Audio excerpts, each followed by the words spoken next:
We can probably get going. Yes. Hi, everybody.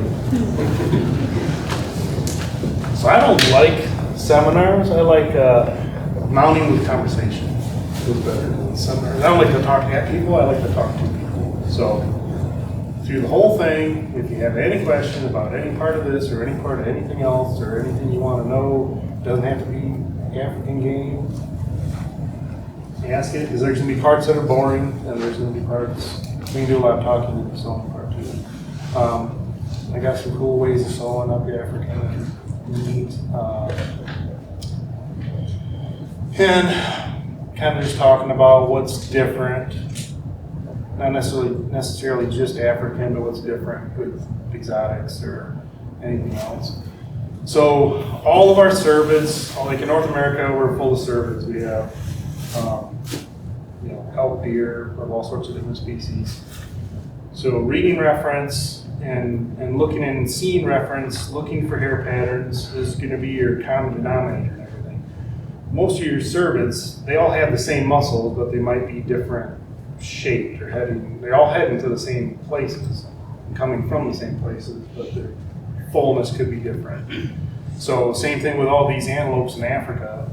They pretty much have the same muscle structure, but they may be heading fuller in areas or longer muscles in different areas. So that all relates to itself. One of the biggest things in African game that people miss is their ears compared to a cervid. So these, let's see, young buck's probably down the list. We have the shape of our conchial cartilage here at the notch. It's fairly open on cervids. I mean, it's tight. They rely more on hair to keep out the bugs. African game, they're short hair, their hair's not as long. They've developed a tighter cartilage base here to help keep bugs out. So, and what we tend to do, especially if we're making like, these are bondo ears on this guy here. We go and throw it, our first one, we shape it just like a deer ear. Well, if we shape it just like a deer ear, this ear is going to be really, really wide here at the base. And if we're looking at all of our references, if anybody can see that, look how close. You can see all the way down to the notch that's almost cartilage to cartilage down at the base for a good like 2-3 inches. So that's really conical down here at the bottom. That's one of the big things that'll help up African game work, is just comparing the reference, reading the reference, and making the transition to make it not look like a black and white deer. Same thing, your choices in mannequins when it comes to African game are a lot more limited as well. So there's some good stuff out there though, but it's almost always have to have something done to it. Like this, so like for instance on this Gemsbuck mannequin, the one that's a Mackenzie mannequin, the muzzle shape on their Gemsbuck forms, if you compare it to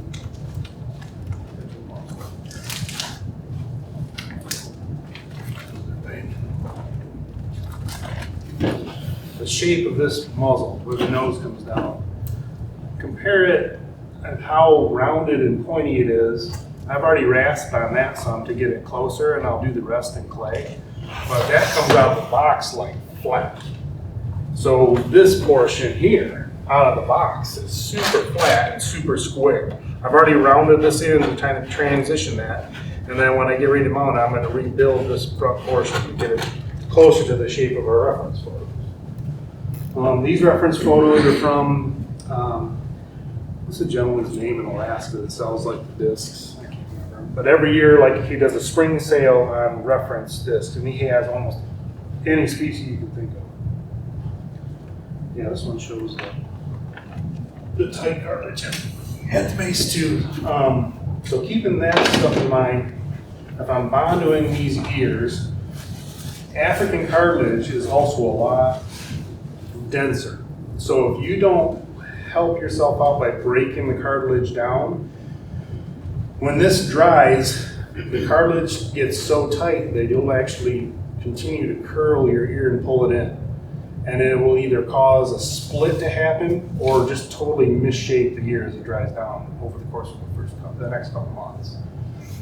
So I do this on, if I'm doing bino ears and anything, I break the cartilage down anyways, but especially in African game. And what that means is after I've turned all this out, I've got my edges all the way to the edge, I take, cut off all the extra snarf and meat and stuff and thin it all down. And I'll actually take, like a scalpel, and to the cartilage side, I'll cross hatch it. I don't cut all the way through. I'm breaking the surface of the cartilage all the way down this whole ear. Then I come back, I run complete opposite of it, run it back down the same way, and I do it again. Straight down and then straight. So I did it 4 times. And you'll feel the cartilage loosen up. When you put Bondo in it, and if you haven't done that, it makes it a lot harder to shape the ear too, because the cartilage is fighting you the whole time. When you break that down, it becomes a lot more flexible and easy. So now as that dries down, because you scored through the surface of that, each one of those tiny little triangles that you made is pulling against just that tiny triangle, instead of the whole surface from here to here pulling together. So what you end up having is there's not as much shrinkage and power for it to crush that ear on its own. So when I'm bondoing that ear, you get to that, anybody do bondo in here, or there's a lot of people that do bondo, or you don't always have a lot of choices, so it's a good thing to know how to do that. But as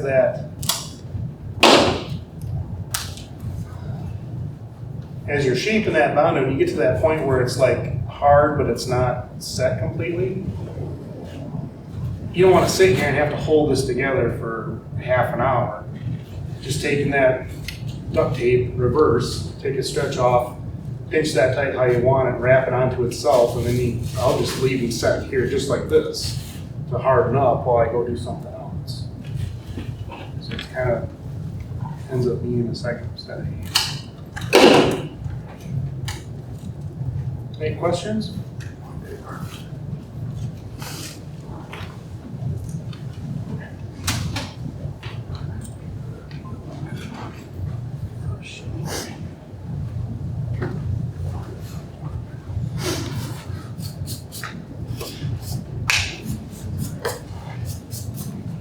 And I like to groom everything as I go, make sure that all my hairs are heading into the right direction, training them to dry the right way, keeping the shapes nice.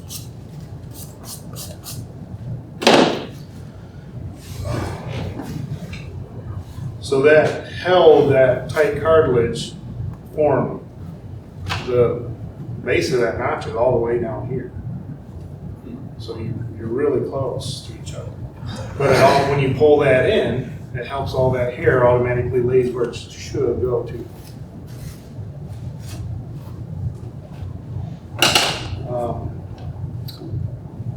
Especially in Gemsbucks, they have kind of a really funky ear, but I prefer to do my Gemsbuck ears in a forward position. This customer wants some ears back, so.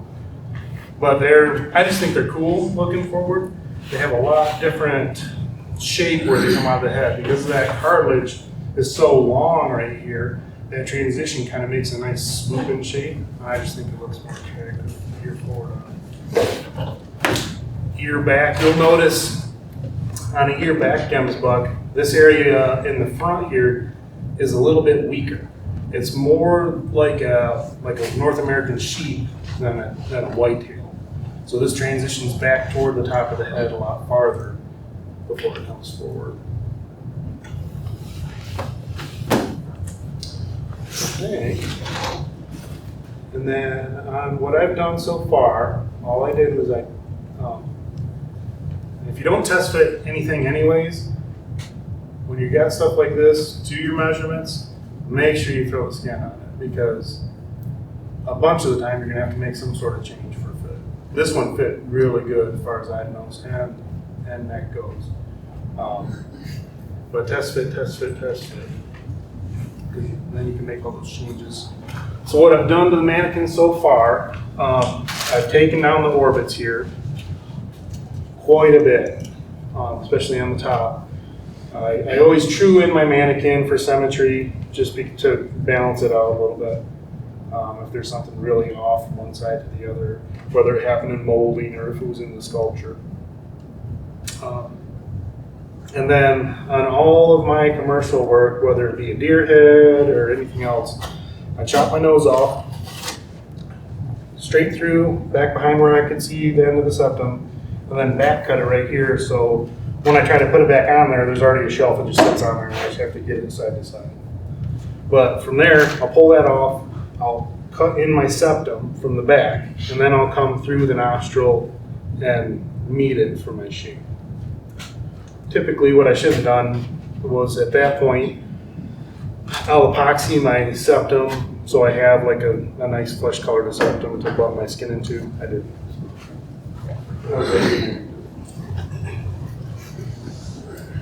So when we get ready, we'll put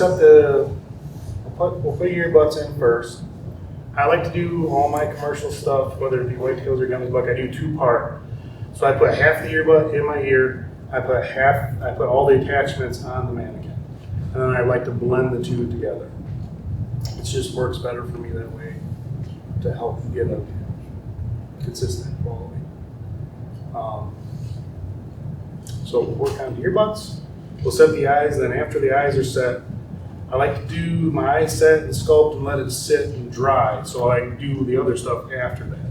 And then I'll tuck my eyes last, just to help it firm up and hold shape. But we'll do the earbuds first. Any questions?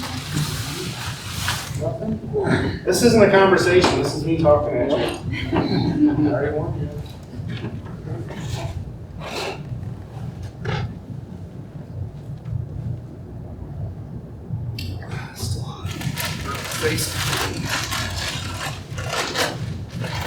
This is just straight up critter clay.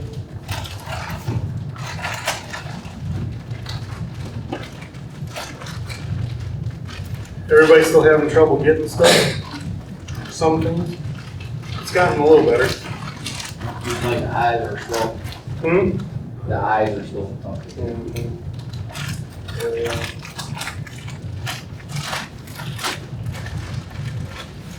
I don't know how critter clay is now, but it was pretty hard to find. Like I said, I don't like to use that.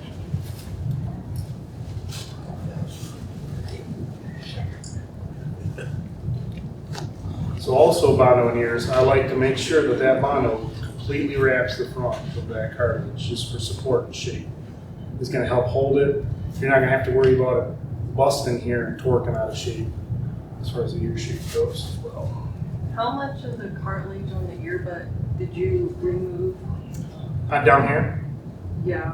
I didn't take anything off of the cartilage here. Whatever they left me in Africa is what I got. Sometimes they cut that whole thing off. If they do cut the whole inner ear off, the best thing you can do, if you're going to mono it, is take a glove, slide it over what you got, glue it around there and close it off. And then after you bondo that, you let the bondo go around that whole thing, then you can sculpt in a fake inner ear. But that'll save bondo from getting everywhere, back up in the hole. It'll help it hold its shape. Because when you cut that bottom off, there's like no structure to help hold that shape. So it wants to go, instead of round, it wants to squish flat and go kind of hold on.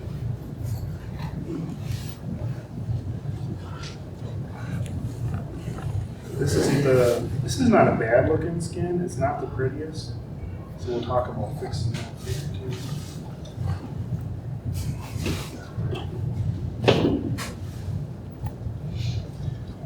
Yeah, so over the years, I have a whole bookshelf, and the whole thing is all these folders are all the same, and they're all species specific.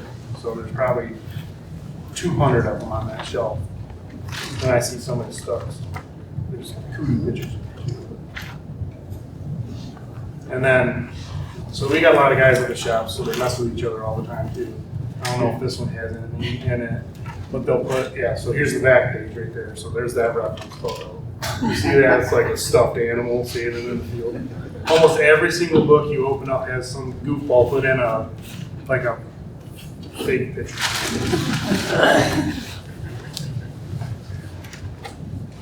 We got a lot of goofballs.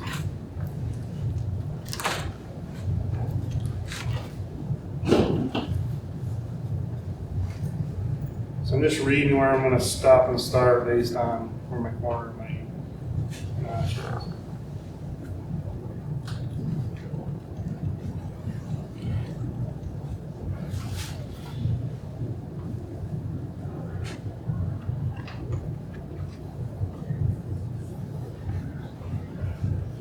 It's just like skinning a deer, you're taking it apart. Pay attention to those muscles, like where you're removing from. Then later it helps you put them back where you took them from. It's like when kids clean their room. Put it back where you found it. They never do.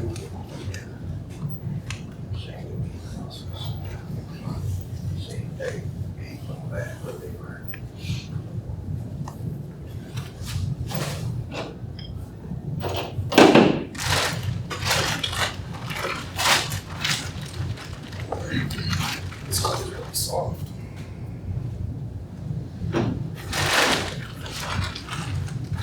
So you want to try not to overbuild everything as well. We don't want to make the shape and then blow it up to 3 times the size of it. It'll be different on these years back. So when they're forward,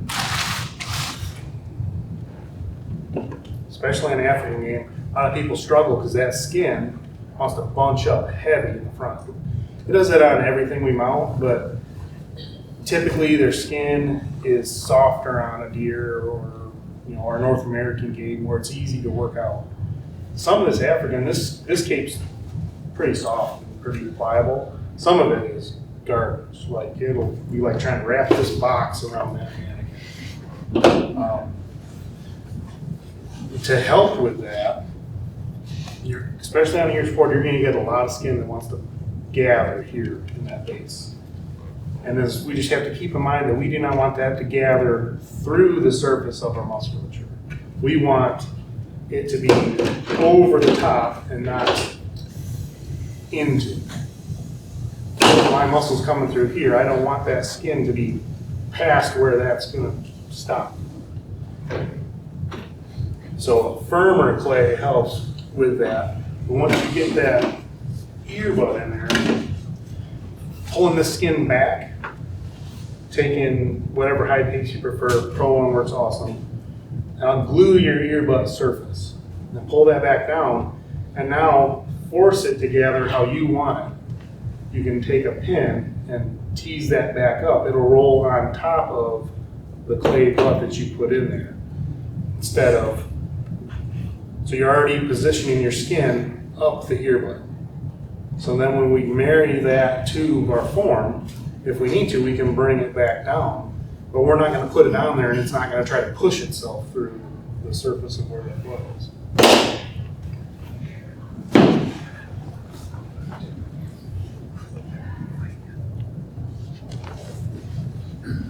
Oh, do you have any tricks on skin that are that stiff? Yeah, that's Most of it is in the taxiing part of it.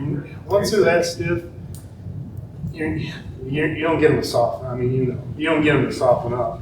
You can make them as thin as you can get them, and then I call it like the hot water trick. When I get it on the mannequin, and it's all awful looking, it'll want to wrinkle up. Even on the outside curve, it'll have hard wrinkles in it. Get a bucket of like hot water, like as hot as you can get, a sponge. Take that sponge, so you've already got everything the way you want it, taxi it out as best as you can, and you still have that problem. Take that hot sponge and sponge that neck where you're having the problems. And I'll take that sponge and basically work it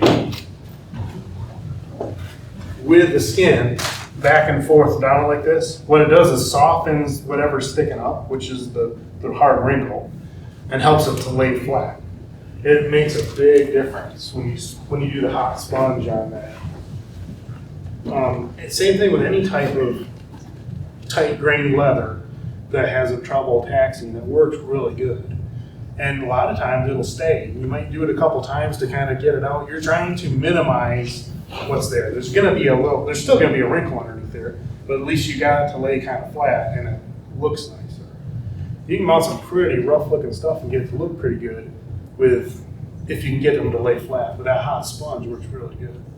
Now that's something I've been doing a long time, and it's made a big difference in the way everything turns out on those rough skins.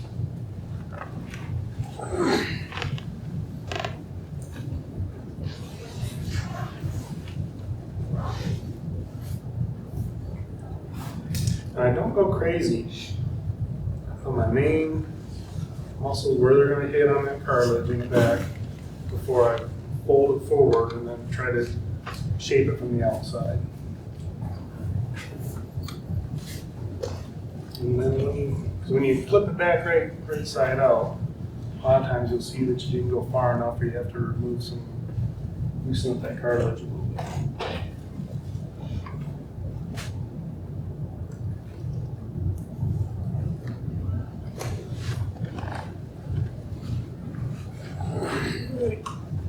There.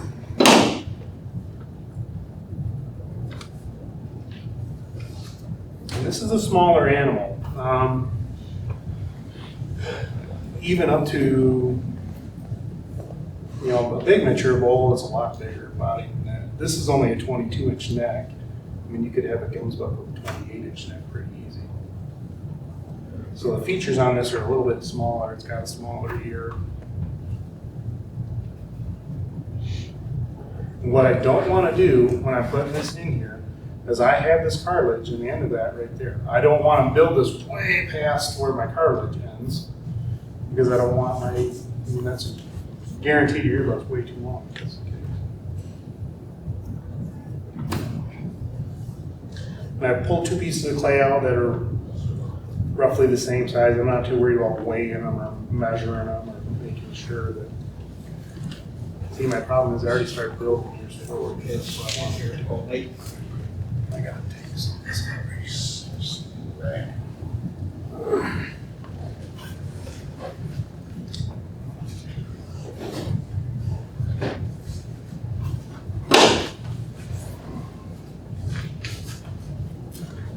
The hair patterns are probably one of your best assets at seeing that something, not necessarily what exactly to do, but see that something's different there.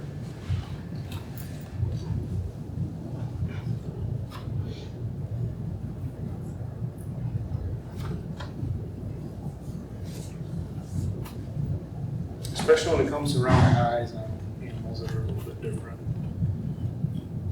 The hair pattern is formed for a reason.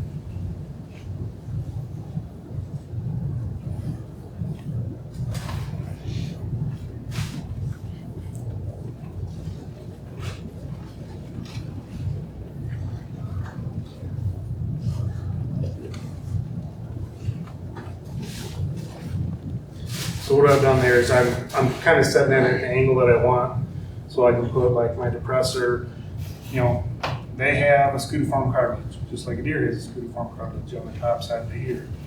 They have all those things. So on that ear's back, you can see it in this reference picture. There's a depression on that ear back where this muscle is wrapping from underneath the scudiform, where the scudiform is sitting right here. So you have that line right there that's depressed. So I'm sitting at the angle I want. I'm just starting that depression. So I've got one rough in, ear back, ear butt. I've got my main connections, my depression behind the scudiform, rolled in, kind of the shape that I'm seeing in my reference picture off of my cartilage, making sure that, and I only put in, let's see, there's only that much clay in there so far. There'll be a lot more by the time it's done, but we'll get that rough shape in there. Switch my balls of clay. Is this technique how you do most of your ears? Like you do a little bit of clay in there and then clay? It's what it's easiest for me to get the result that I want. And it may not work for, taxidermy in general, we go to seminars and we learn from everybody to see the way they do things. Like the way I do things are a conglomeration of probably 10 or 15 different people that I've seen do stuff over the years. The best thing you can do is try all the different things that other people do, and then if they work for you or if they kind of work for you and you can change them to your needs, that's kind of the best case scenario. So I'm doing exactly the same thing I did to start on this one, and when I flip it over, I'll probably have to change exactly the same things I did. At least I'm a creature, I have it. When I do that, when I pull that forward, it already gives me that nice transition shape off of that bottom piece of cartilage. But like the other one, I didn't pull it back far enough. Right here, where that muscle wants to wrap into that cartilage, I have to remove that, and right there. So I left that touching right there. That's about where that depression starts behind that.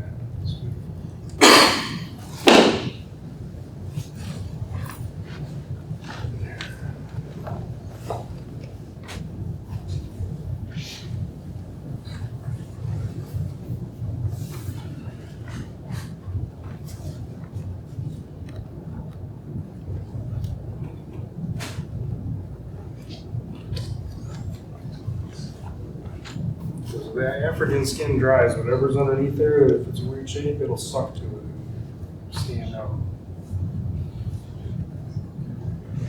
I hate to use that guilt,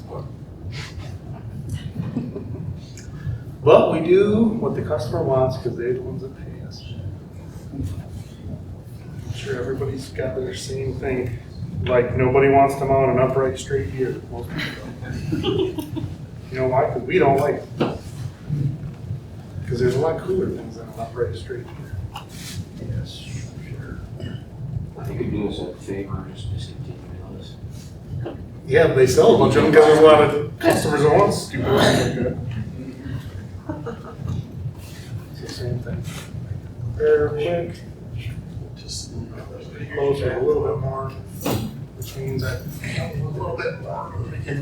So if I look at the backside, what I still have is the base of my cartilage still showing.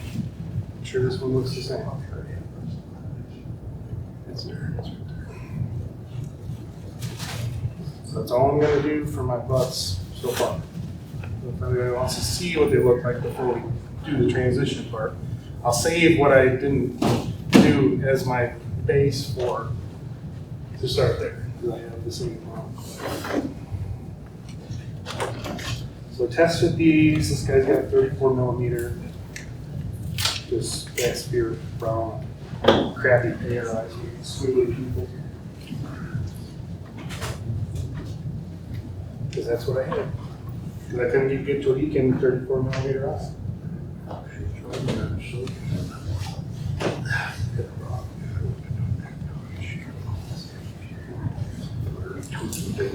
Fix it if you would. Okay.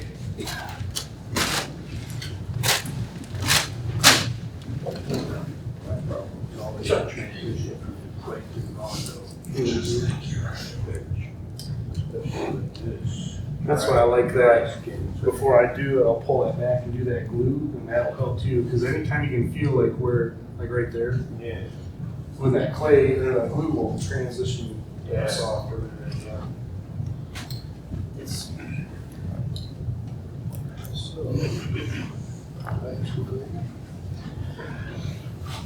so setting eyes. I always like to, no matter what the species is, go through my reference photos. Gem's buck, animals like this where the males and females both have horns can be a little bit trickier because the female has a lot smaller diameter horn than male. So the same rules that we use for, say, whitetails, they can correlate but aren't necessarily as true.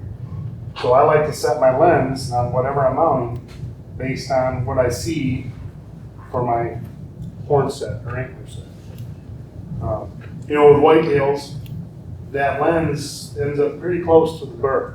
On this scumbuck here, basically that front corner of that eye right now ends up pretty close to that burr. That's a female oryx. If I go through here and I find some male pictures, that's a female.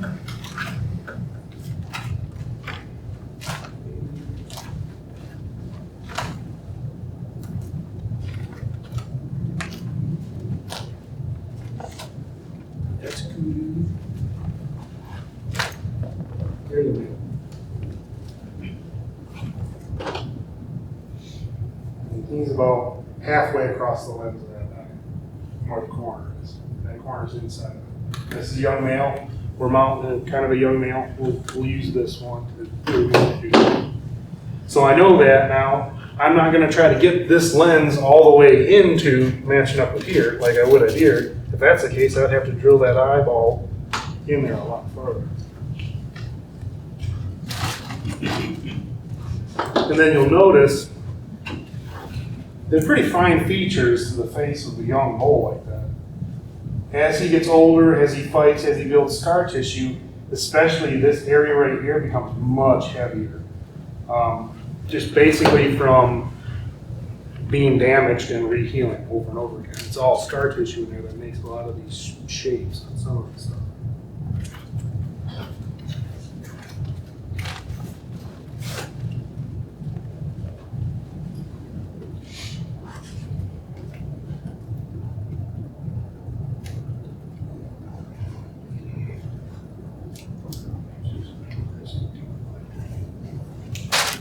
No matter what, I always drill out my orbits.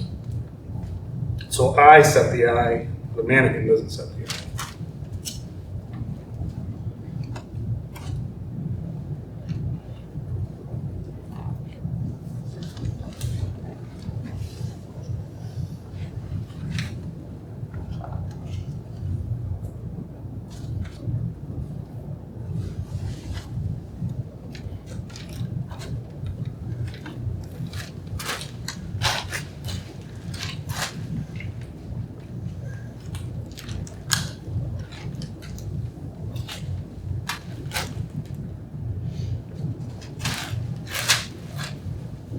Splits didn't get down there. And I'm not that flexible if you can imagine it.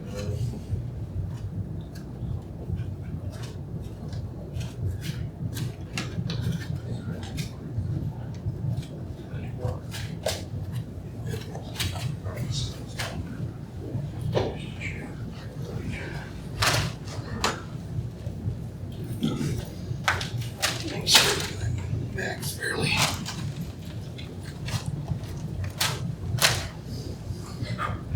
I want to check my level directly from the side.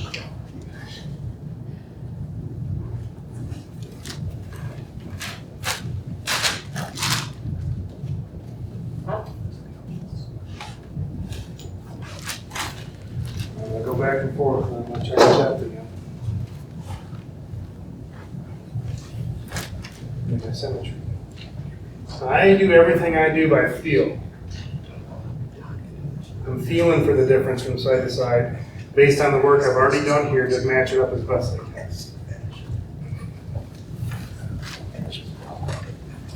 And then I like to hold straight edge. Try to see what I got going on here.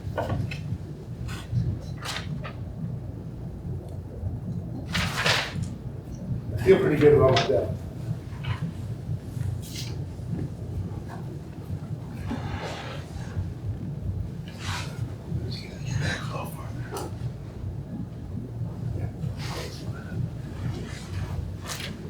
Don't be afraid to check it from above, below. It doesn't have to take forever. When I get to that point where I'm looking my set, I'm going to double check my level.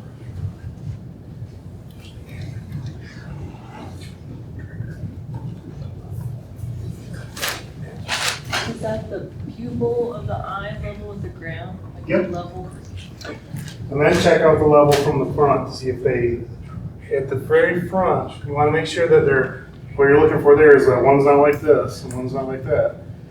And from the front, the way the lens works, not so much on these because you don't see that fluid that you would see, but they almost look like they tip up just a touch. So they're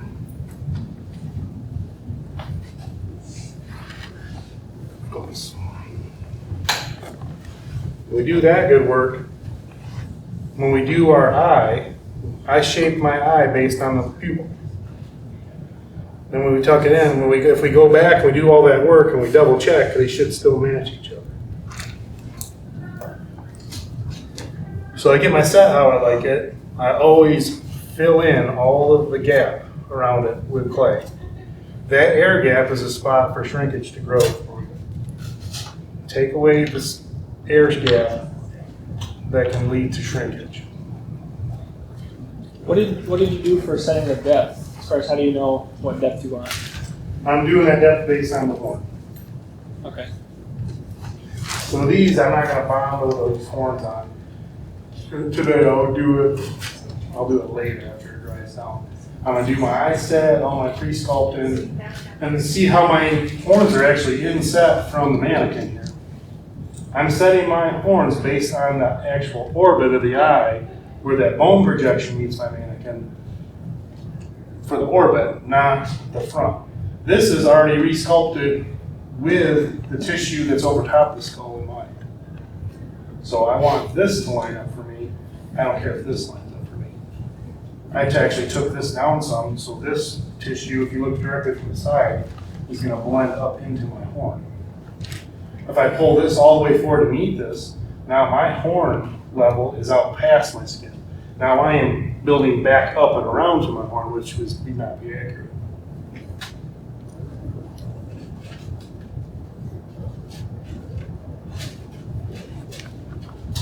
But you'd be surprised how much difference taking the air gap out makes for shrinkage.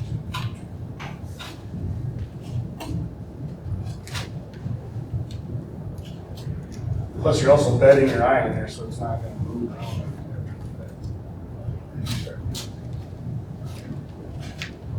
It's really hard to see when it's so low.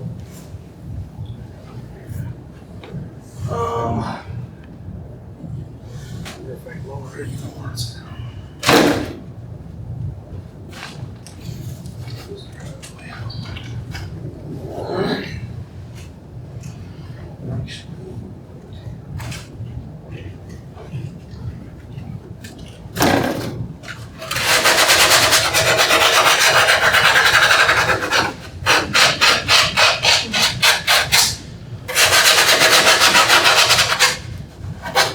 Making sure that blood line's blended good.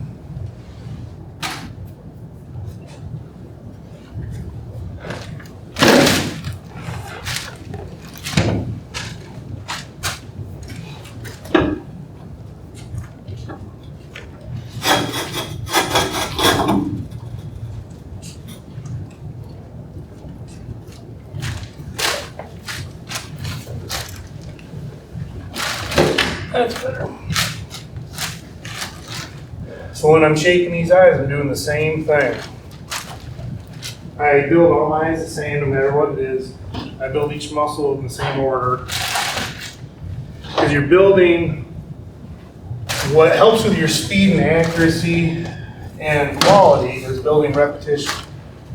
Do it the same way every time once you find the way it works best for you.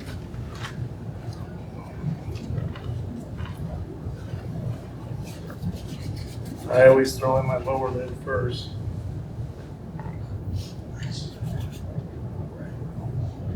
And I like to build it how it should look when it's done. I don't care if if I don't end up using the shape quite exactly how I built it, that doesn't bother me. But for that one, I go around the back side of it. I go and back forward.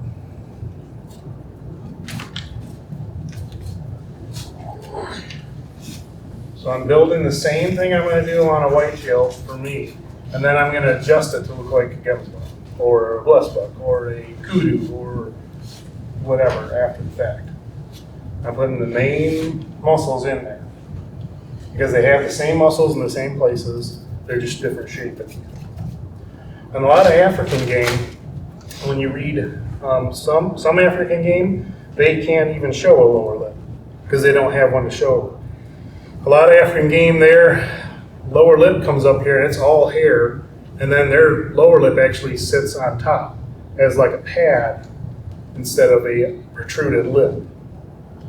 So you have to look through your reference to find out which species do that. And some of it you can tell just by your turning them. Gemsbuck's one of them. They don't have a lower lip to show. Waterbuck don't have a lower lip to show. Pollock don't have a lower lip to show.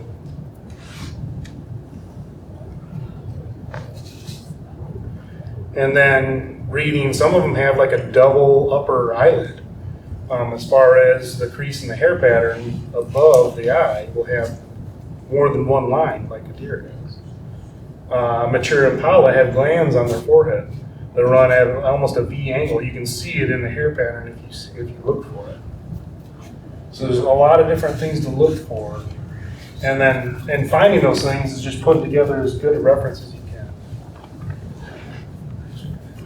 African animals have a lot more predators. So they tend to have almost a, they've evolved into having a wider open looking eye.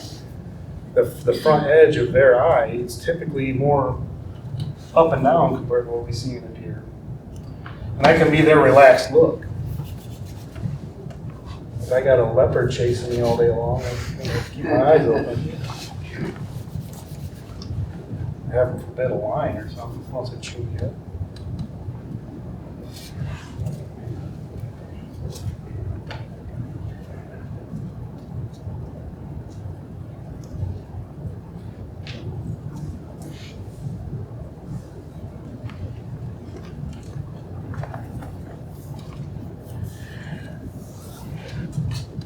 Any questions? And what we got going on so far? Anything? So have you done this before? Nope.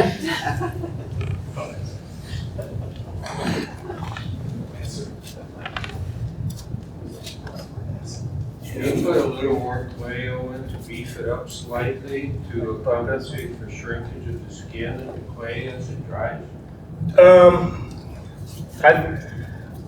I would say not on purpose because we tend to overbuild things anyways. I mean, what I'm putting in here already is probably way more than what it would have been inside there, skin to skin, and muscle wise.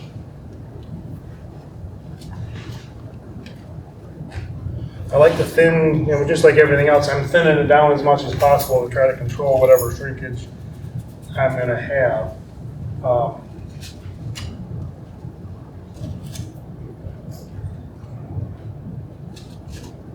Ahead of time in that pre-work.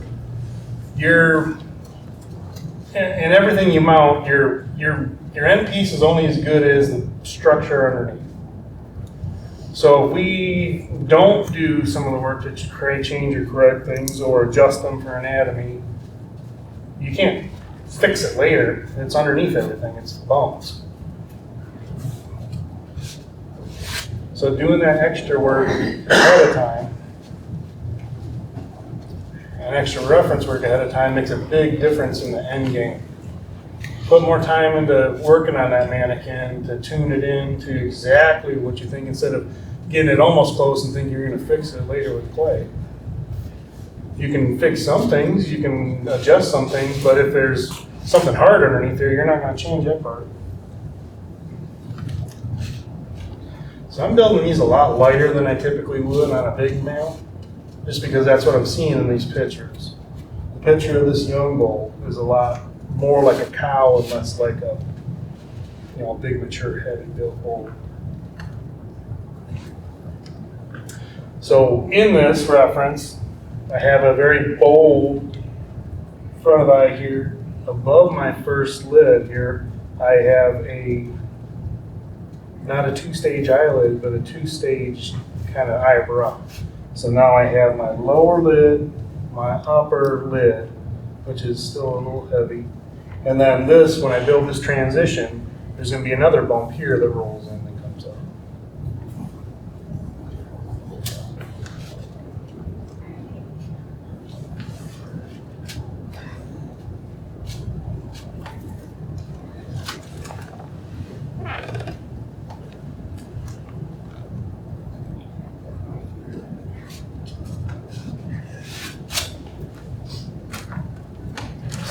switch natural.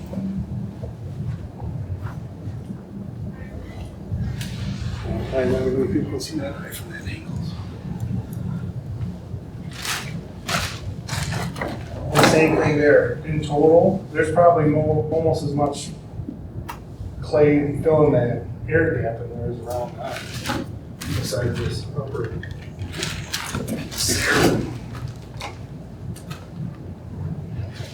We always tend to overkill our clay work. You always start small, you can always build it up more. Once you build it up heavy to start with, it's hard to build back up, smashing it off there, ruining the shape.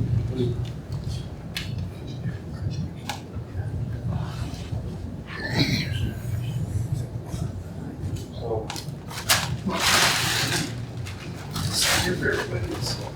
I'm going, like I said, up and around the top. So I'm pre-shaping the back side of that eye. Now I'm gonna pull that forward. If I stop here and then build it, I'm gonna get a really sharp point here. So when I first started doing taxidermy, I remember the very first year I ever sculpted an eye on. And I don't know if I might even looked in the mirror myself. It's like, oh, this has got to be what the eyes are shaped like. Right? And people have a pointy corner. So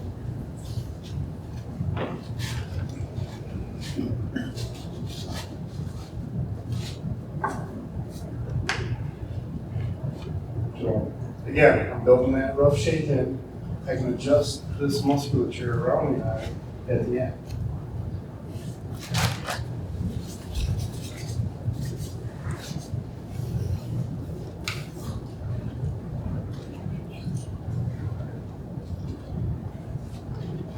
Because I've already built that round shape in there, this makes a lot softer shape in the back corner.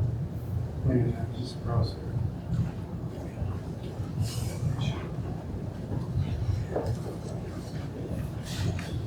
I'm trying to stay out of the way. It's kind of weird doing the knife from like back over here off to the side.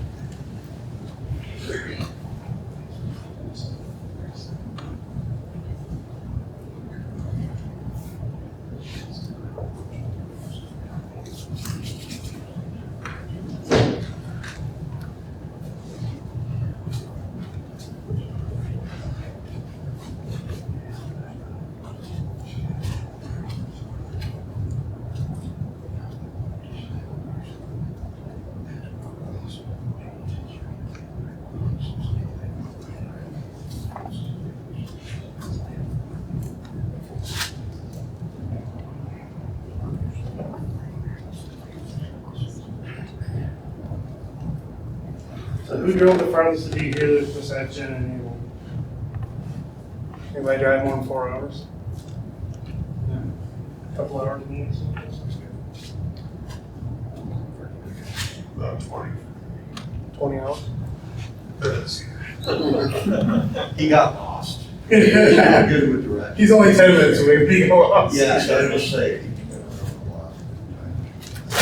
I gotta sit where I'm used to sitting now.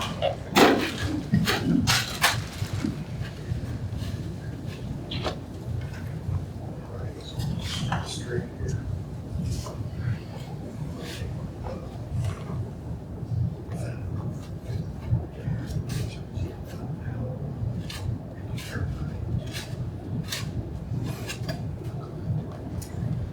And so these points right here, after looking at my reference and after feeling them, they're there in the reference. They are not as pronounced as what this is on that mannequin. So I'm going to knock them off a little bit. And it doesn't have to be dramatic. We're just softening that so we don't have this sharpened point in here when we're.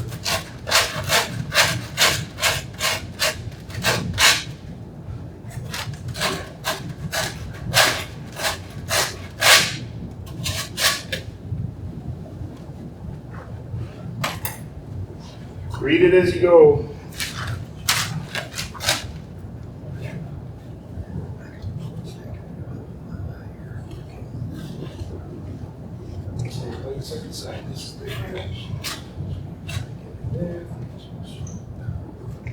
It's nice to take a day off and watch somebody else work. I don't work very often, so.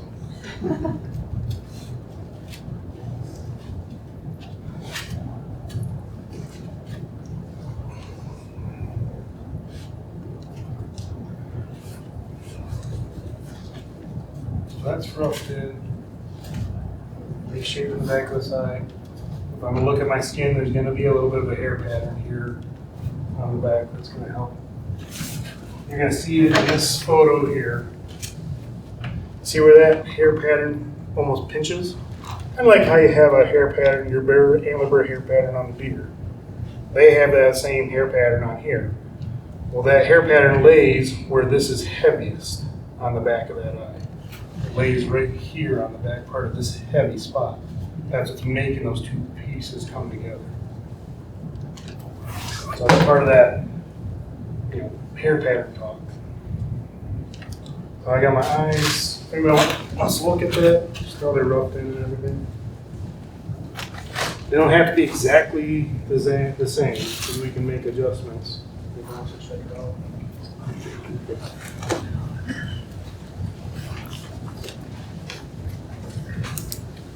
So it's similar to a deer, but it's different than the picture. That's $5 a piece. That's right. I don't know. Gas is expensive. $10 a piece. Yes, yeah. Do you round out that inner corner of the deer too? Or just, As far as like where the whack-a-mole. yeah, how you said it was more like sharp? What was sharp on that was actually what they have built up. The area that you would have your preorbital gland on a whitetail, they don't have a preorbital gland. So they have a like overbuilt frontal brow. In the mannequin, it was like real angular. Looking at the pictures, rounded off like you see in the picture. Just making little adjustments as you go, tune that into more of how it would be. I missed the first. Did you tell us where you got your reference stuff? Is this getting started? Yeah, that is from, I was thinking to remember that guy's name. He's from Alaska. Every spring, I mean, all year long, he sells reference discs. But Okay. every spring, he has a sale in like April, Okay. and he sells them for like 30% off. These discs. These discs, and they'll have anywhere from 50 to 150 pictures in them. Some have 200 pictures. Now, how do you get them transposed to an 8x10 photo like that? They're just printed off the computer. Oh, Once you buy the disc, you put it in the computer. Oh, go just through 'em, and you can if you have a color printer, just print it out. You just print them off. If you Nice. have like, you can set it to high quality or use a good paper, you can print photos of them. Yeah, right, because that's key, right, the reference. So what I've done with those discs is gone through them and picked out the best ones, because some of them, they're not very good pictures. You just got hot pictures in there. Yeah, Some of them okay. are useful and some of them really aren't. So I'll go through and I'll pick like 20 or 30 of the best ones and cut them off and put them in the book. So then I can grab the book. Yeah, because I'm not one to have a laptop on my taxidermy bench. You know, it's not. I'm sorry. Way to go. I think I took his seat. You mind if I sit on it? You do? You don't? I don't care. She does. Yes. She does. She does. That was this. Yes. She's just too nice to say it. I know. Did you? So same thing, I guess I haven't mentioned this. I always set my center line. I'll draw my reference marks to the back point of the skull, front, middle suture. I'll hit the center of the mannequin in the back of the head, center down the nose, and I always do that to line myself up side to side. Just because I know I'm in line. So if there's something that's off one way or another here, I have to adjust that in the mannequin. Because my center line, I'm not going to set this off to the side to match what's misrepresented here. I'm going to put this center and fix this.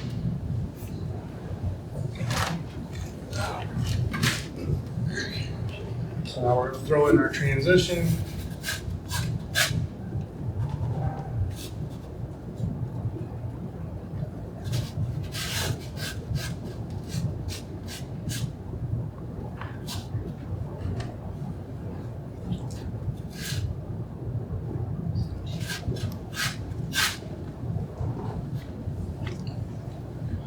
I don't want to build that up flush. I want to leave just a space where my skin's gonna butt in.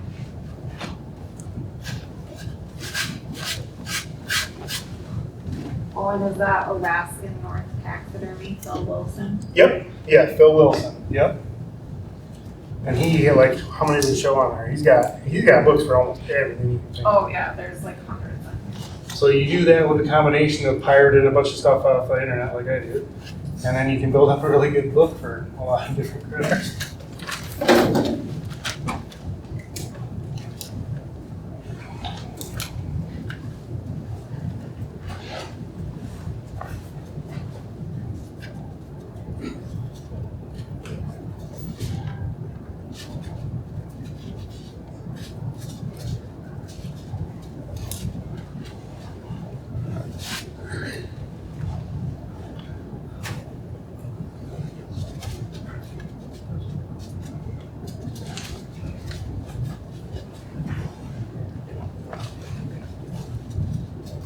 Phil Wilson.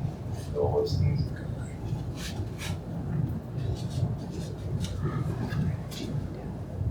And a lot of them, I can't remember where he took them. A lot of them are from maybe from the San Diego Zoo and stuff like that. There's some really good stuff in there. And then you'll get a couple series of photos. It's like, wow, these aren't as good as the other ones, but you can only take. And some of the animals are less mature than others.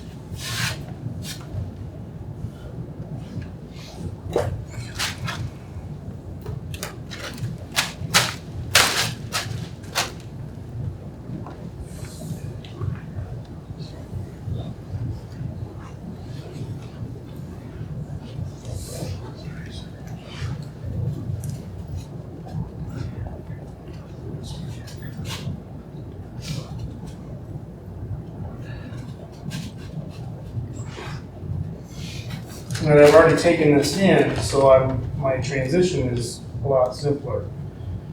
If I didn't do that, this right here is super blocky. It would almost, if I'm just trusting what's there, when I go to put this area and I'm gonna build, it's gonna look like a big shelf on top, like you could set a can on here. When in reality, that's not how it looks in nature. So making those subtle adjustments. You never know what, the sculptor is just doing the best they can with what they have. They may have had a full skeleton, or they may have had just measurements. And he's only building it for that one animal. So, yeah, it could be perfect for a mature bull, but it's not going to fit or look like a cow. Or Jim's bucks, one of the animals, you mount a lot of cows because they hunt the cows. The cows can have a lot longer horn than the male. And then they're just marginally thinner. The biggest difference you're going to notice in them is this base measurement.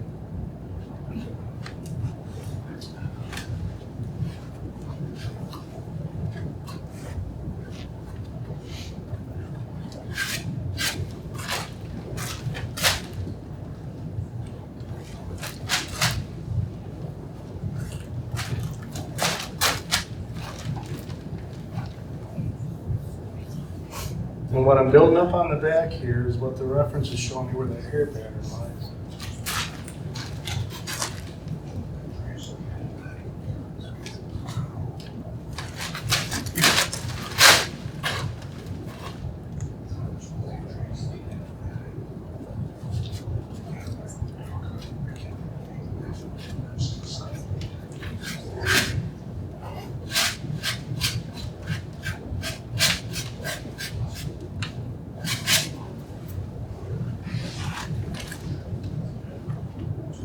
Similar.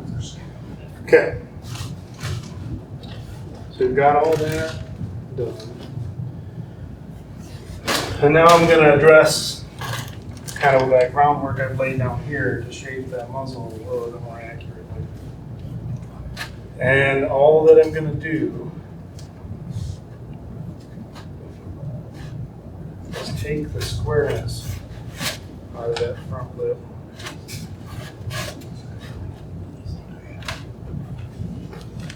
Put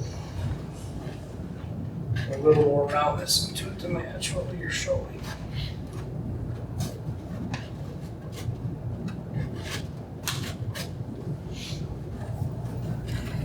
It's right here between the nostrils.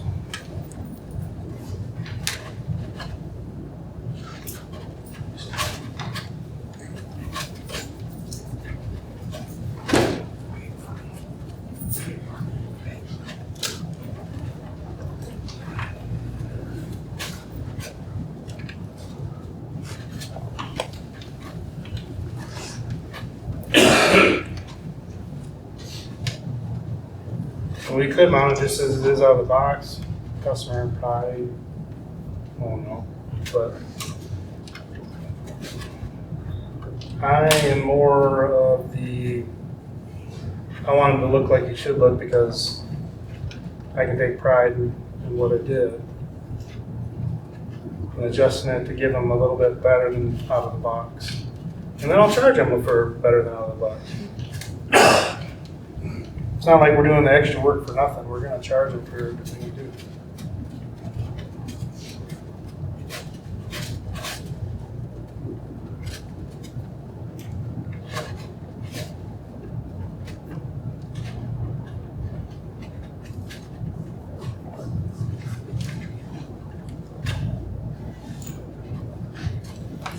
I'm doing this now, I can dry up some before we go to tuck it, so let's make sure not so much.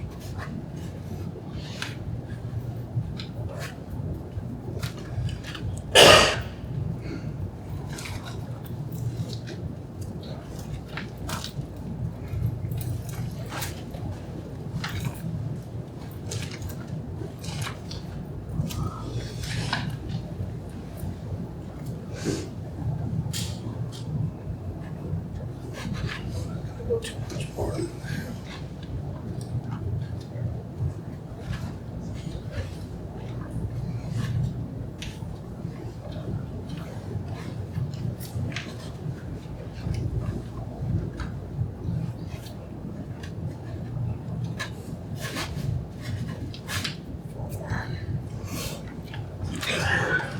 Okay.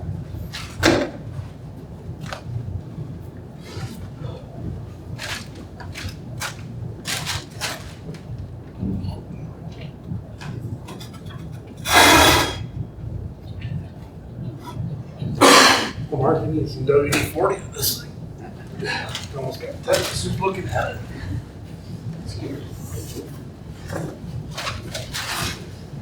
So.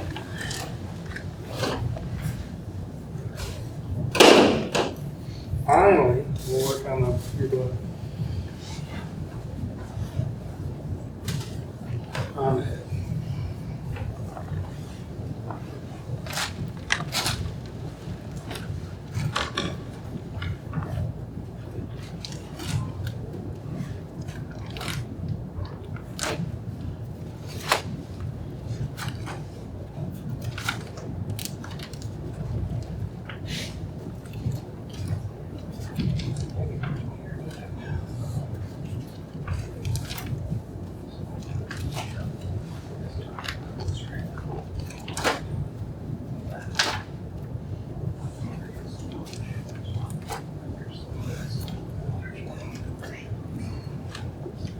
So I have my 2 balls of clay that were left over.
All I'm doing is building those base muscles and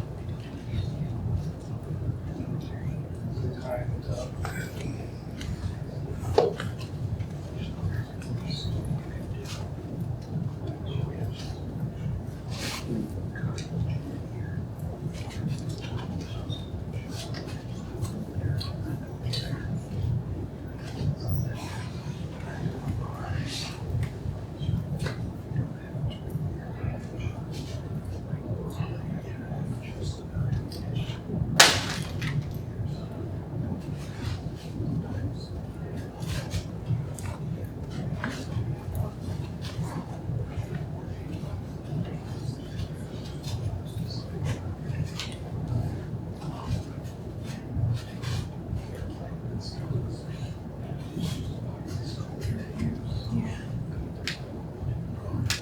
You use critter clay for all your clay work? Yeah.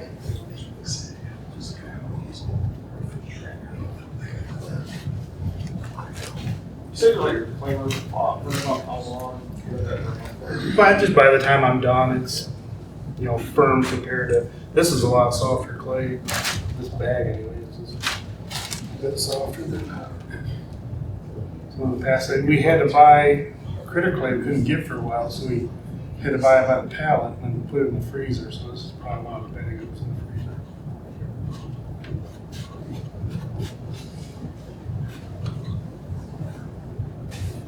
Yeah, so even off of the original piece, I'm pretty close to matched.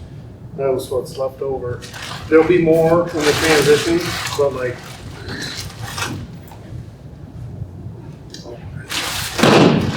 Sneaking up on me? Yeah, I'm not too good at it, but you caught me.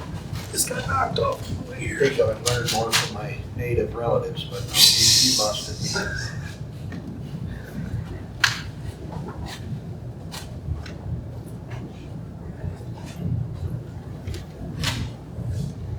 Yeah, part of that form got knocked off in the trucks.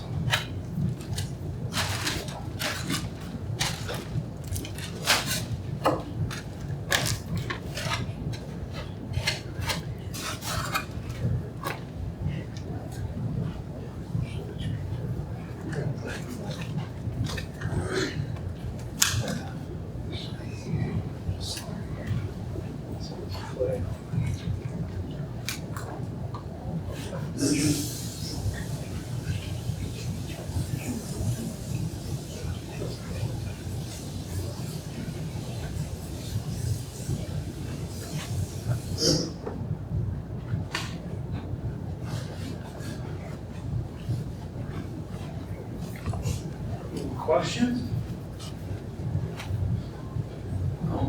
You're so good. Man, you guys just soaked it all up. Have nothing else to add. Knowledge just pouring in.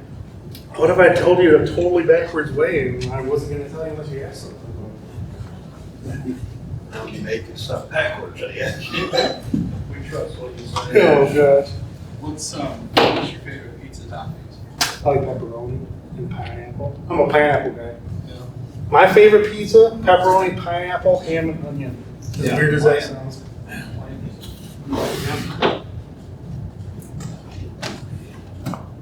Do that way.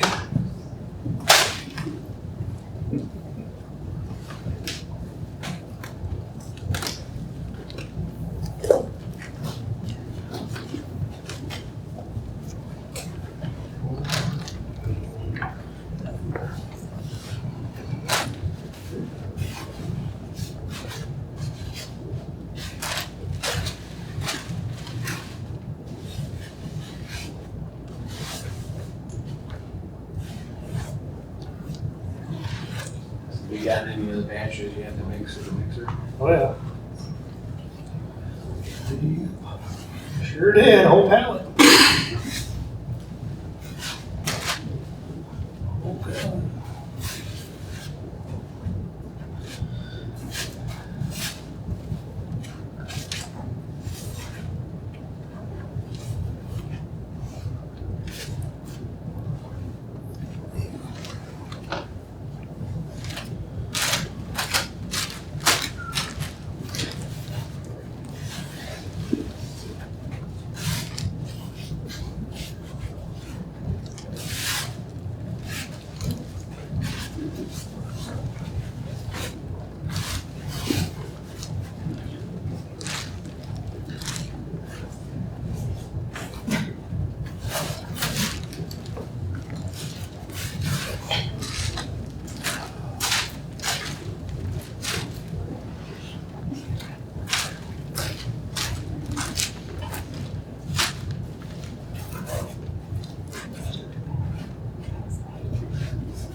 Pro One's like A1. I put that shit on everything.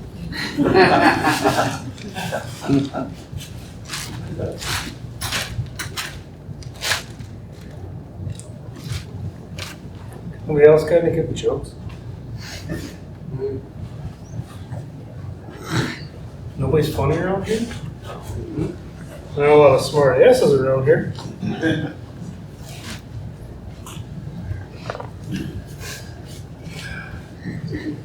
Probably myself, mostly. I was gonna say, a bunch of people been out there watching the brother kid wax on, wax off. Wax. The softer you put on the glue, the softer. Nobody ever told you guys that secret? Especially around the eyes.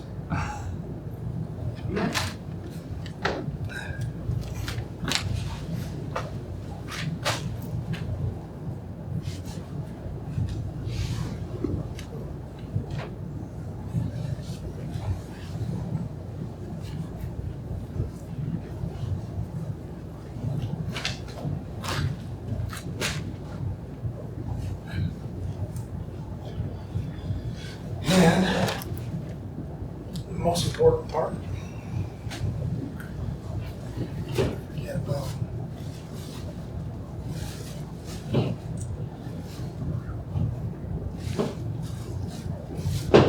Try. Here. You need another hand? Well, I'll just do it like I usually do it instead of trying to do it different. See, repetition is always better. I never wear glove more down here either. It's a secret.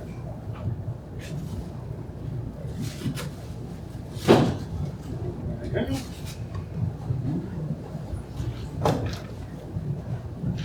There. Yeah, the special tool.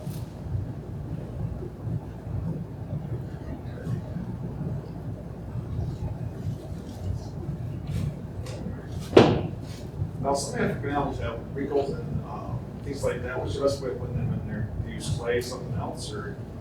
Oh, over here? Well, yeah, Yeah. some African animals allow wrinkles. Typically, I just do it with the Pro One. I like to put it in the hair as well, just like that. No, typically I'll do it with the Pro One. I've done it with more so on like neck wrinkles, mix it with vermiculite and make that kind of paste, but it can dry kind of chunky. I'd rather have my wrinkles built in something solid and then use something like glue to transition with a soft look to it than trust in something like that drying. You have too many things shrink up and look square or shrink up and look pitted the other way. Let's put the skin on here.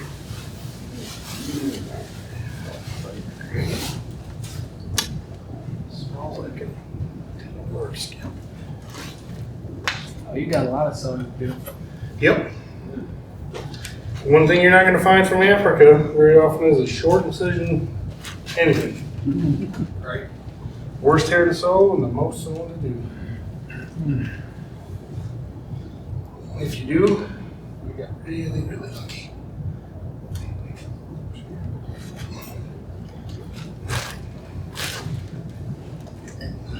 So this cape, you can see it white.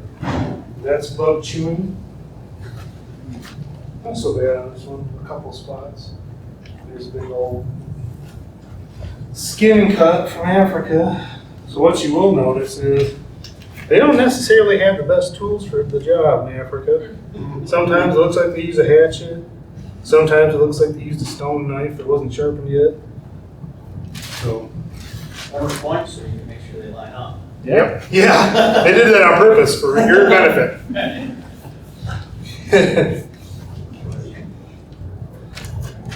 Yeah. You'd like to see the best in everybody, don't you?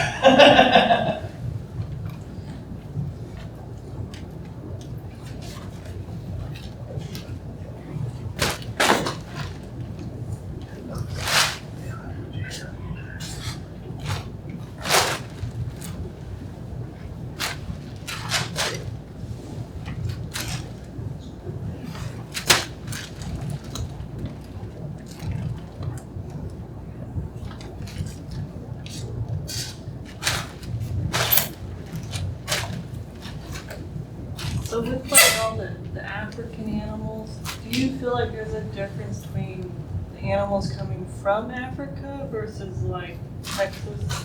Oh, yeah. Yeah, there's a big difference. Just a second, get this pen. What's the difference that you see? It's mostly, they're still tighter grained. They're still what? The leather's still tighter grained, but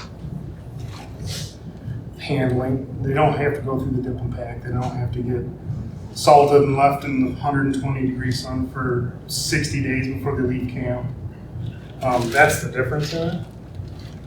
It's still not like mounting a whitetail cape or anything like that, but it's a whole lot nicer. So more so in the prep then, right? Yeah, Versus, even the handling. I mean, the handling of the skin. Well, right, the animal. But the difference in the skin is the But nothing in the actual animal. I mean, the animals is the same as far as their anatomy and their physiology. Right, but I mean, okay. The leather's going to turn out, but So an animal from Texas is gonna be easier to mount than straight Yes. from Africa? typically, unless you get something, I mean, the skin on this one's pretty nice as far as flexibility goes and everything. Do a quick line up of everything there. As far as the amount of time that it takes you to mount one of these compared to a whitetail, like an animal this size, We shoot for one animal like this in a day. about 8 hours. That's the goal. Whitetail or what? Yeah. Yeah. Or not even two whitetail, like 1.5. 1.5, yeah. Be more accurate.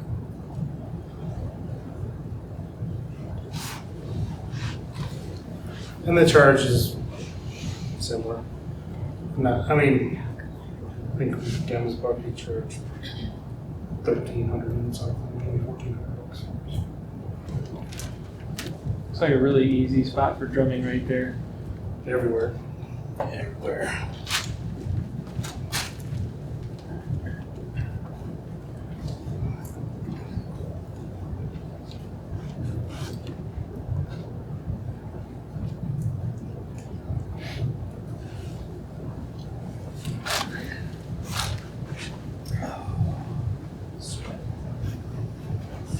Yeah, we're not doing this outside today. I don't know. You could stand in the river, Yeah. nice and cool. Yeah.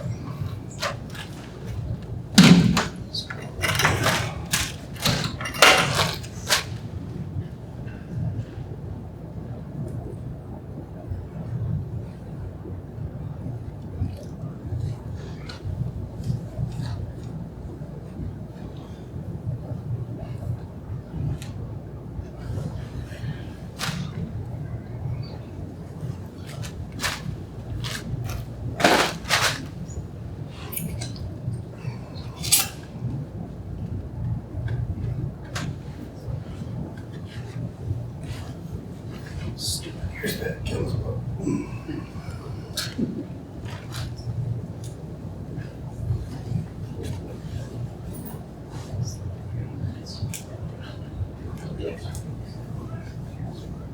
Is the antler sheath attached already? These? No. Okay. Did you sand those down to make them fit better? No, these ones fit excellent. If they don't fit, Then yeah. What's the process for removing those? Removing these, Yeah. if they come from Africa, that's the way they'll come. Okay. They'll boil them out just like anything else. Okay.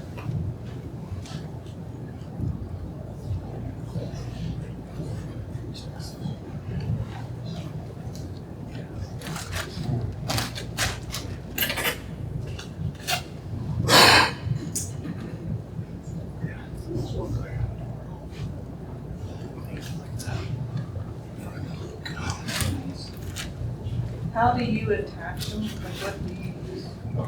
Bond them? Yeah, just make sure, if you're gonna use Bondo, make sure you rough up the inside of the warm core for the sheath.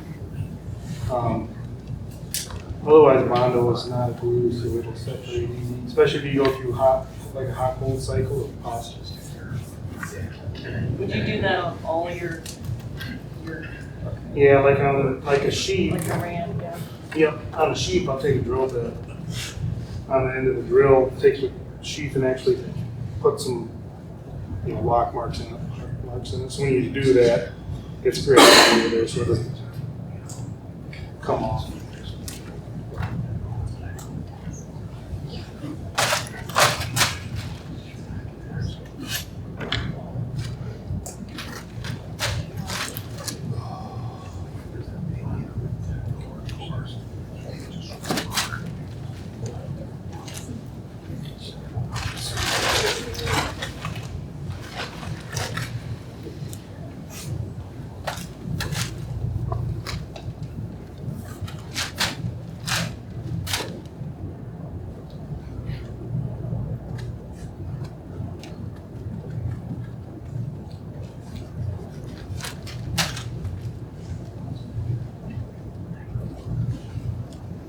So what I'm doing now is I'm going to set my ear in the position that I want, and fold my skin back and make the transition between the two pieces. And this ear back, and I want to crease into there pretty hard. So we have to manage that as we go.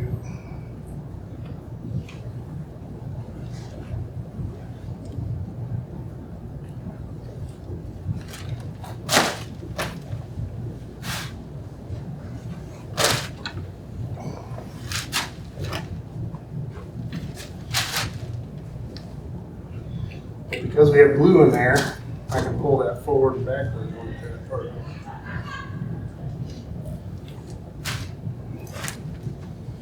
And at that angle, this comes in there pretty hard.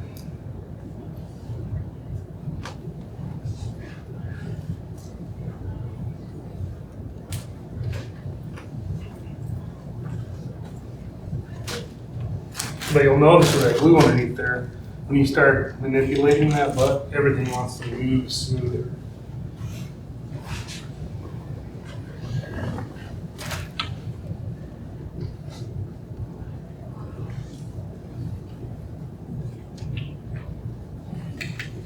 But like that, that's pretty fast to blend that in. You know what I'm saying? If you saw that beforehand, this all crinkled up really tight here. All I had to do is pull it forward, that glue's in there, it pulled the transition in. I smoothed that out easy. There's that hair pattern we're talking about right there. It'll fit right on the back of that bump we made. We'll do the other side, we can transition them. I like that two-part, because I'm not stuck with one way or the other. I can fudge the transition and troubleshoot it easier that way.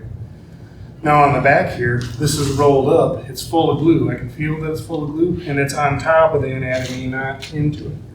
So now that it's because it's like that, I can make these rolls on the back of the ear on top of everything. All I have to do is 2 little swipes, come in and look at it. Your back looks real nice. But like all I did, because that's on top of anatomy, it's full of glue, and when you do that mash back and forth, that glue and clay mixture gets in there, all I did was touch this like this. And those are rolled up on top of that anatomy. And because of that glue's inside there, they'll dry soft like that. And it's so hard.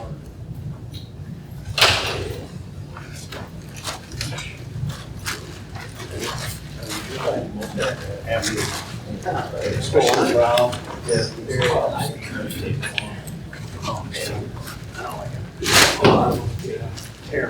Yeah, and you know, as soon as you set, you set that form and you based on the center, then like you can see it all. You know, if you're lined up in the middle, it's like, oh, yeah, that's different.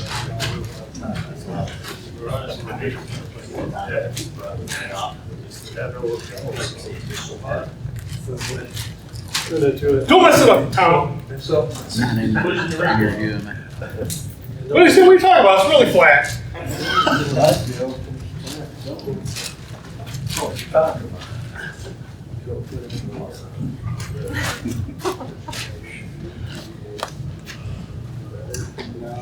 But when I mash that around in the back, when I put that piece in there, it melts. It mixes with the glue that's in there. Because I put glue on the form and on the skin and on the around the earbud. There's a lot of glue here on the top of that clay. So all this is automatic glue on top of the clay. The piece that I put in here to tie it in, I mashed into that glue. So now when I slide the skin back over, it goes over top of the glue that are in the clay. So it's just in there. I'll do the other side and move on. The worst part about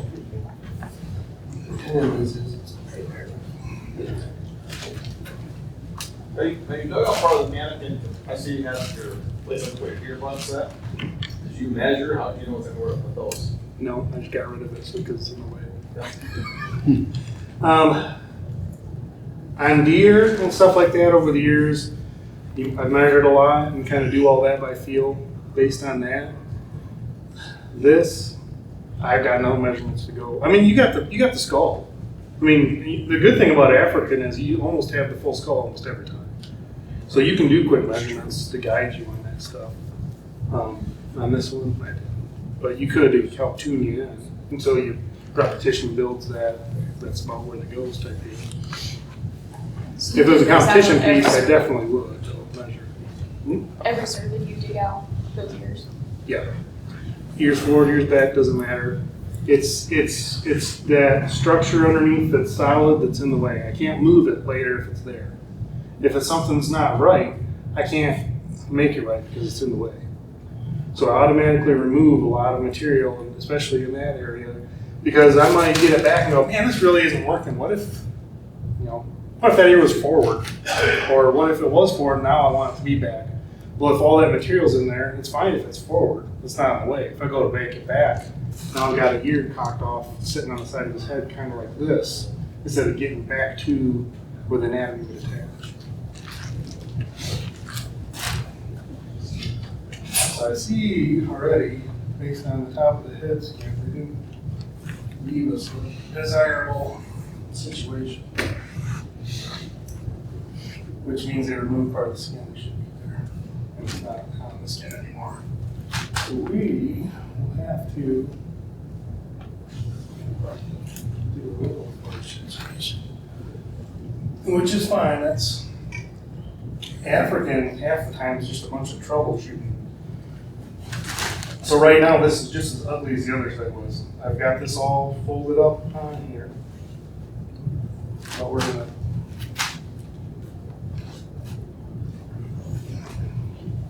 the biggest thing is not putting too much material in.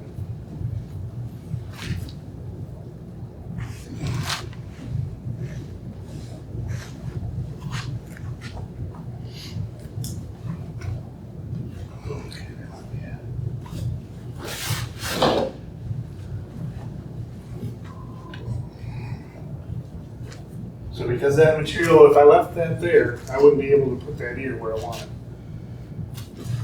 I'm setting it here, and then I'm going to set the muscles. I have the muscles going and coming to where I want them to go. But I have to adjust them. Right now I'm a little bit long. Well, because I don't have anything in the way, I can just shimmy down in there a little more. But you see how ugly this is right now.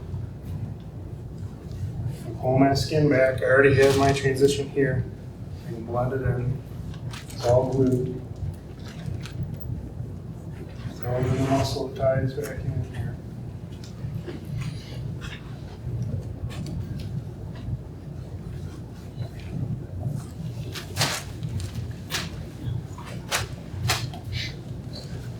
Now I'm shifting that back. See that ugliness is going away? Pulling it back down. And when I do that, I'm bringing that hair pattern back to once we go up in there. That's pulling behind that depression and lining up for us. Everybody see that? This is coming forward. This is coming out for us. Our earbud's getting prettier as we go, pulling this skin back down. Because there's glue in there, this is all easy to move. I don't need a sharp tool or a rough rasp or anything. I'm pulling this down. I'm gonna start putting in that depression.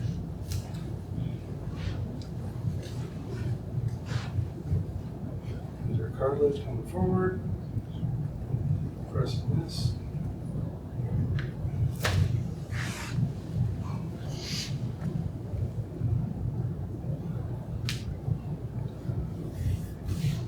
Tighten the pieces here.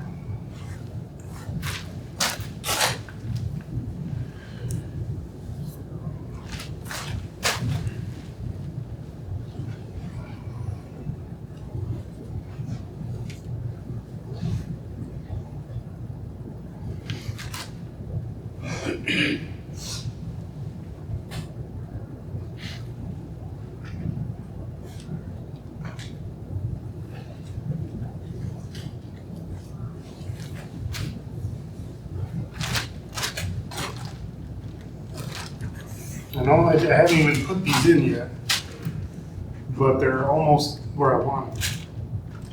Just based on positioning that skin, they're rolled up over top, but they're not jammed in. I want to take this a little bit more to the head.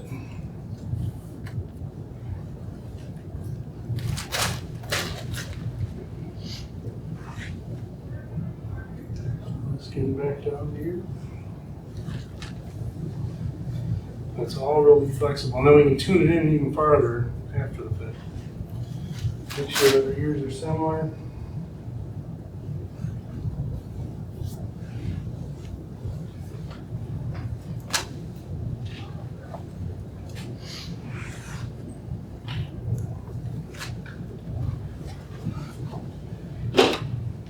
Two. Already there. What to do, it is.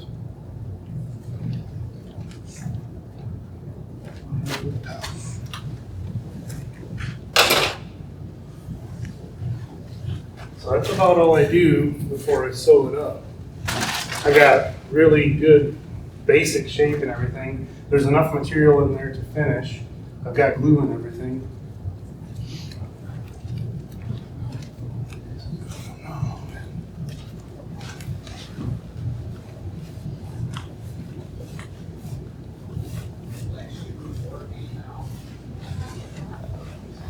Hair pads.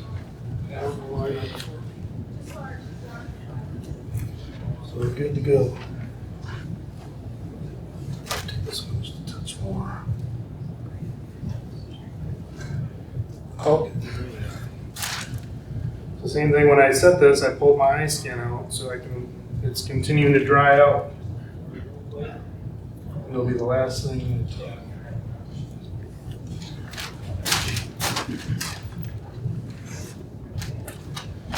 that I can stay-ish.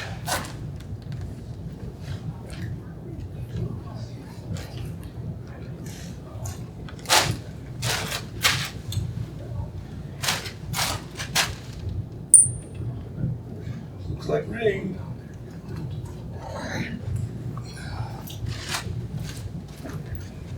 Curious how good it is. What's that, skin? Pretty dry. Moist. Yeah, it's pretty wet. I would say it's pretty wet.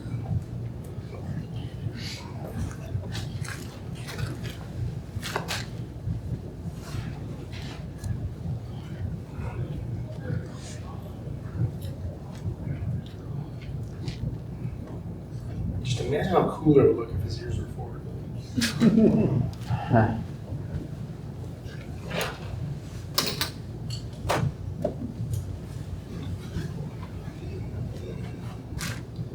Same thing here, read all our hair patterns as we said. Things cool in the front corner. extra wing. I want to go up and around my wing. I'm laying it in there gentle.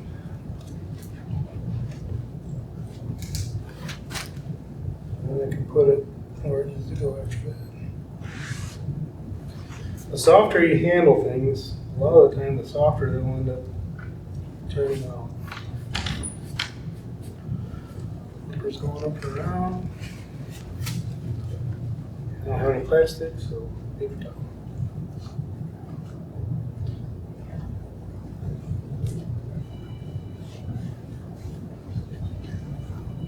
I've got a gland built in there for my Jacobsons. They have them like a deer, it's just a little bit different shape.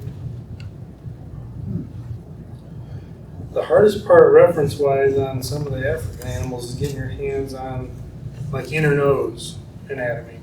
Like a wildebeest, shoot, that thing is so closed off, but they can flare them too, and the inside of their nose is goofy looking.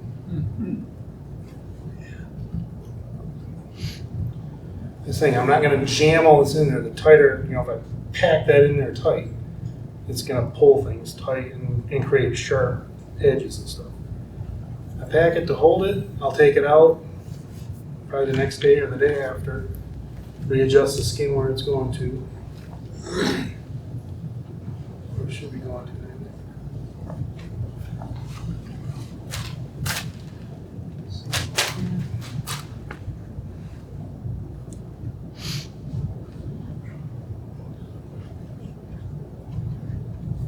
They're having a party. What are they doing? Board meeting. That's a lot of people.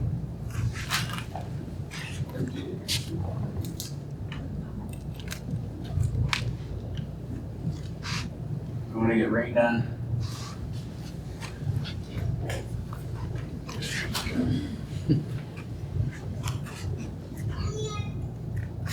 Must be a board meeting. Yes, it is.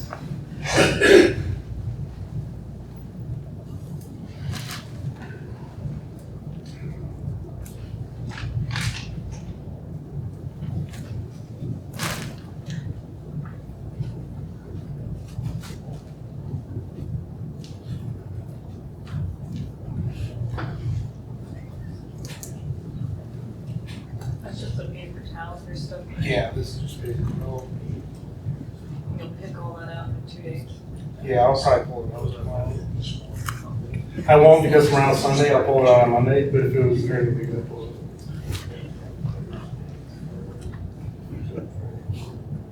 The forecast can change 3 times between Thursday and today. Well, this stuff is Great Lakes. Well, it depends on which way the wind's blowing.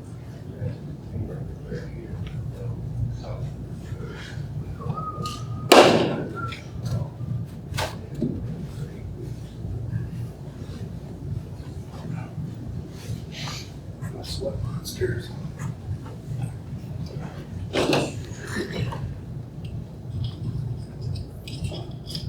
Anybody think of any questions?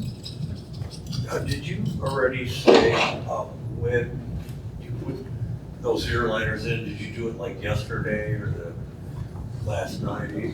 Those are Bondo and I did them yesterday. Oh, you bonded those? Oh, okay. Yeah. I like to do my ears, especially, I like to do my ears the day before and have them like hard, fully hardened. Yeah.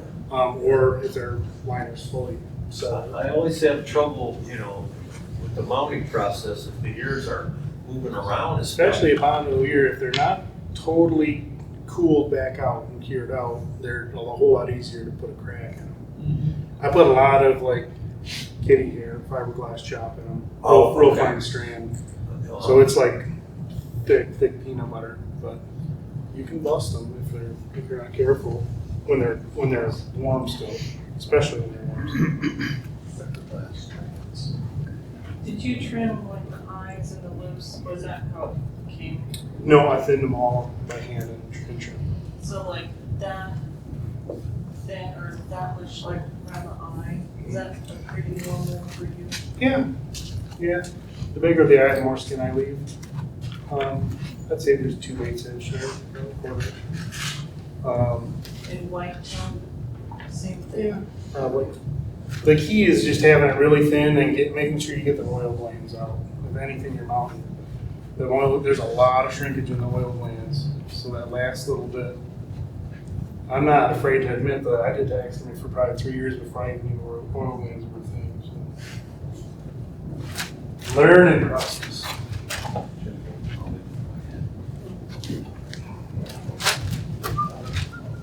Because nobody told me they were a thing, and nobody showed me. I had to learn them out.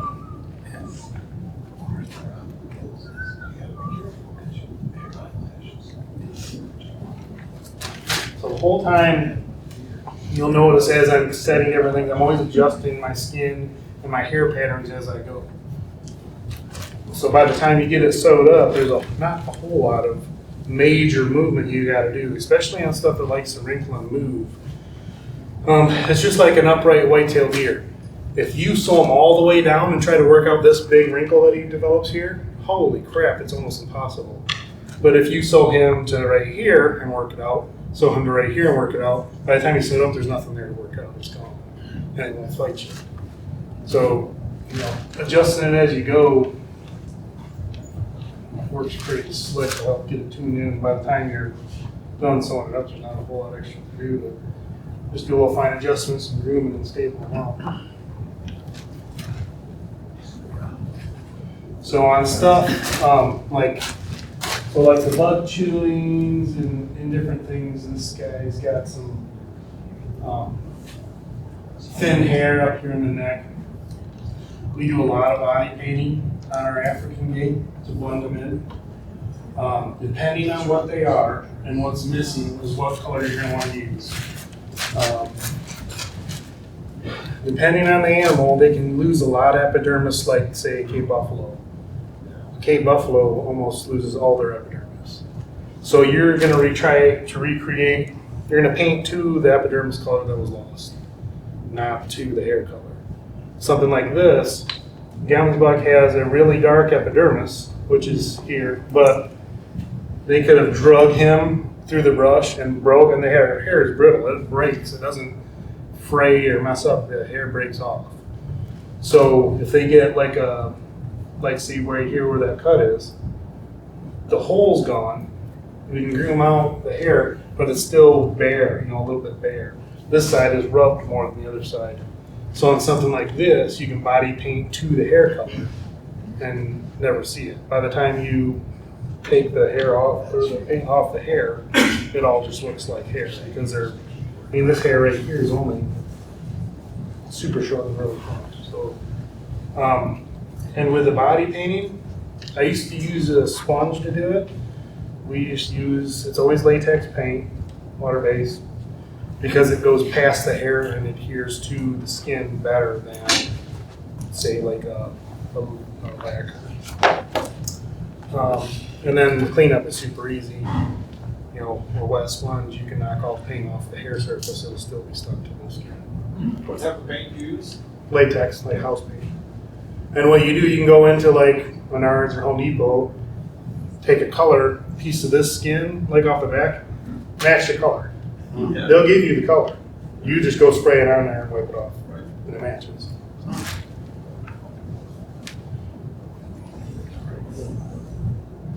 That's the best way to blend out the color differences and stuff. Like this one, his shoulders are really nice, but up here is not.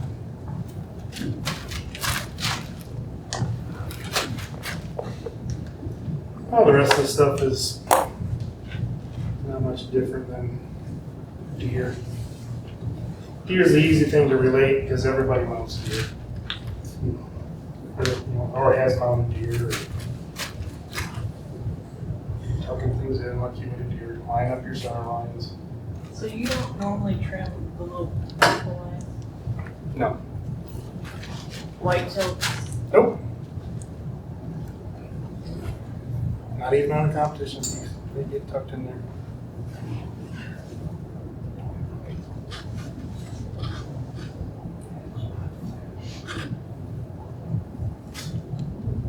So the biggest thing what I do when I'm cutting my lip slot, I use that little saw tool to cut my slot. This is my exact tool to make the corner. That willow leaf frass. If you take this to the back corner of this mouth, after you cut your slot out, it'll fit in here. You push it in there like that. And that ain't back, you know. You pull it out. That's all you gotta do. If you look underneath there, you come look underneath there what that shape that makes. You see that oval shape in that area that you're trying to cram the most stuff in that back corner. That, having that line in there, that shape in there, when you try to cut that back corner, it makes it lay in there softer and flow around the corner. It makes that back corner of the mouth wrap around instead of looking like a line that stops. It makes a big difference in the softness of the back corner of the mouth and how that skin wants to roll around. After you've made that shape, because it goes in there and it wraps around, when you tuck the skin automatically wants to go around it, which helps with the whole back corner of the motion.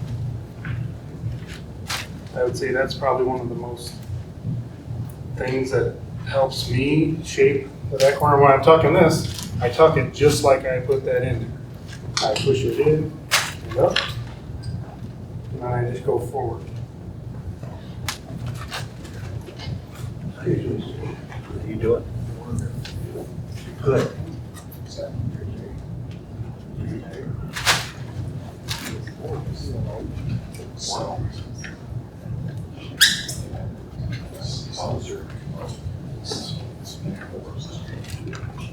So there is high crease and crease, Yep. but nothing else, just higher and high crease. Yep. But because that's in there, that automatically, when I always tuck my top first, that went in there, and it went in and around. So it's just like building the back of that eye, up and around. Now when I go to tuck this one, I push it from the bottom, in and back, it finishes the circle. So it makes the back corner of this mouth, I always tuck my center line better. When I find the corner of my mouth, I tuck that up and in.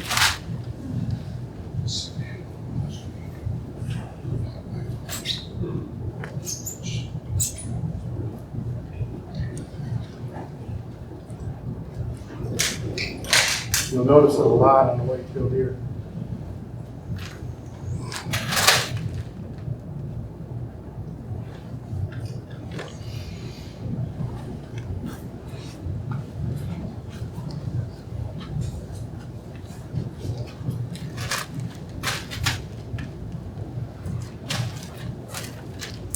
It's gonna rain again.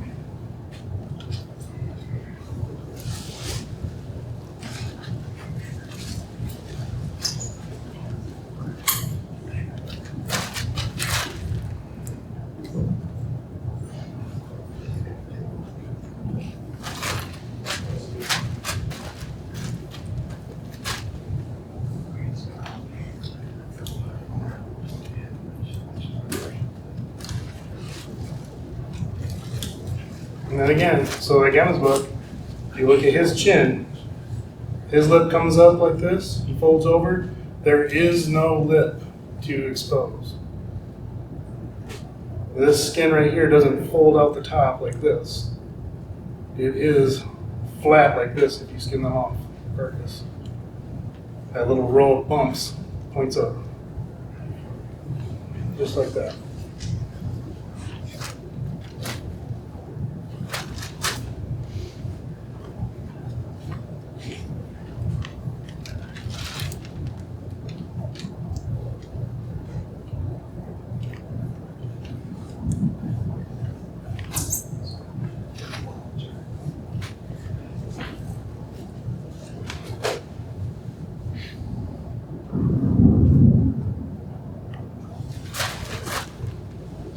fixing to get a storm. And they have a really defined hair pattern in the center of that chin on the lower lip. Make sure it's lined up.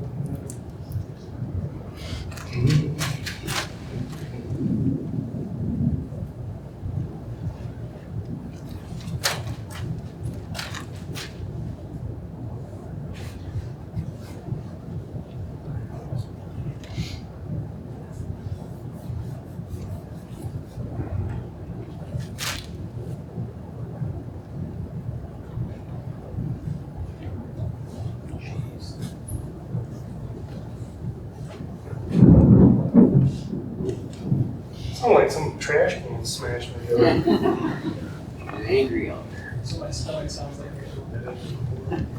And so I'll tend to tightly on or slightly undertuck my my upper lip from the start. And a lot of time that ends up getting pulled in there tighter. Is like tuck your upper lip or lower lip. Slightly undertuck my upper, and I'm tucking my lower. It helps pull it in and softens up edge. I'm always guiding myself with my offhand. Otherwise, I get heavy-handed with stuff and I'll overdo it. So I'm holding it in place and then tucking it. I'm holding where I want it to stay and then tucking around.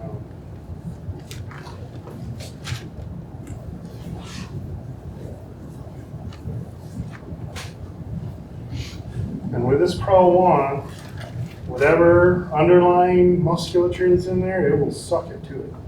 If it's roughed up, it will pull it to the lowest spot. I'm leaning over here, worry for drowning.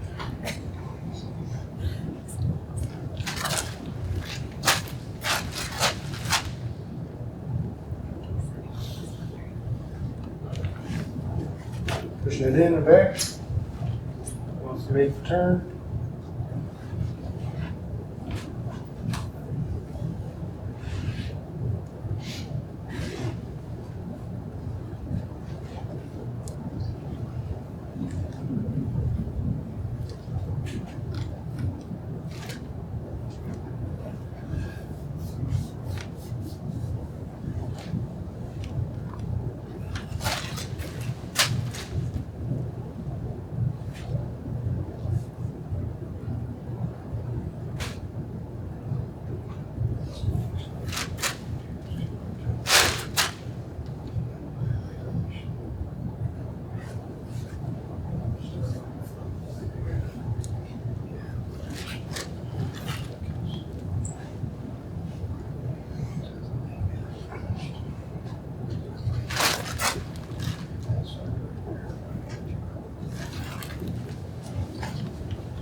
We got our mouth, our nose is tucked in, center lines matched up. I'm not worried about anything that's a little bit loose here.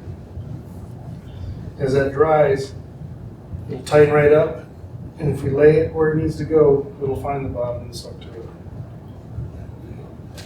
As opposed to if this doesn't fit and it's too tight, it's definitely going to drum out. You'd rather have your skin be a little bit big than being the size exactly that it needs to be. Because the African game, it will drum. It's made to drum. I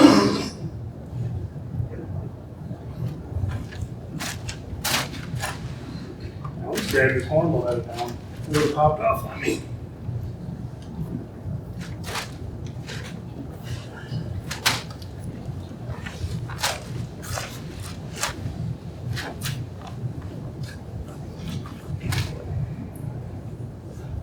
Do you cut all your capes straight down the center?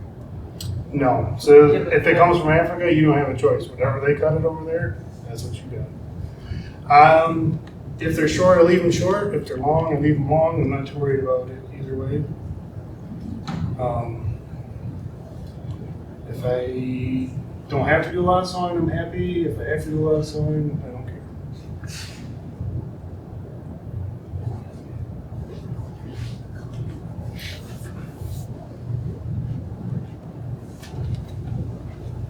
Try not to use a lot lot of pins. I do like to pin my front corner of my eye.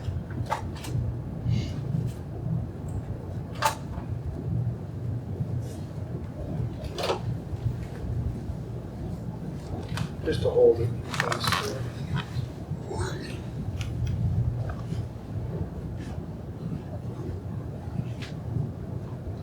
Here, pin that before you start talking the eye. Yeah.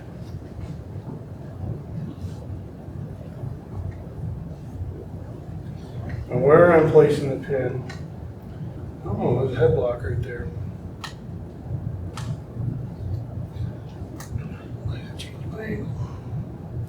I'm putting that pin in the front right where the caruncle skin makes the triangle. It's pretty defined on this African game. You'll see that diamond shape right there in that skin. That is your caruncle. It's defined better in the African than it is in almost any other. That diamond is the caruncle. I'm putting my pin in the base here. And I'm going to tuck this like its own eyelid. So because I filled all my air gap, I already have clay in that corner of that eye underneath. So this one pins in, and you can see the caruncle skin is still sticking out right here. It's kind of the front corner. Yep. Mm-hmm. I'm going to slide this down here. But here's that skin sticking out. Yeah. Pins right there. Do they have like a duct or no? They have a lacrimal crease, but no preorbital gland. So they actually have a crease that goes here, but it floats nowhere. It's just part of the eyebrow structure. It's actually in the skull. So I make sure that I pin that, but I'm also pushing that pin to where the base of that caruncle skin would be. And I'm leaving that skin out just like that. If I pull this tight, I have an upper, a lower, and a caruncle. Tuck it as 3 different things. I get that where I want it. I position my skin where I want it to be. Because I don't want to smash around on my stuff. I've made it close to how I want it. So if I just start jamming it in there, well, I'm going to ruin everything. Hopefully it's tightened up. But it is soft enough where if I need to move it, I can move it.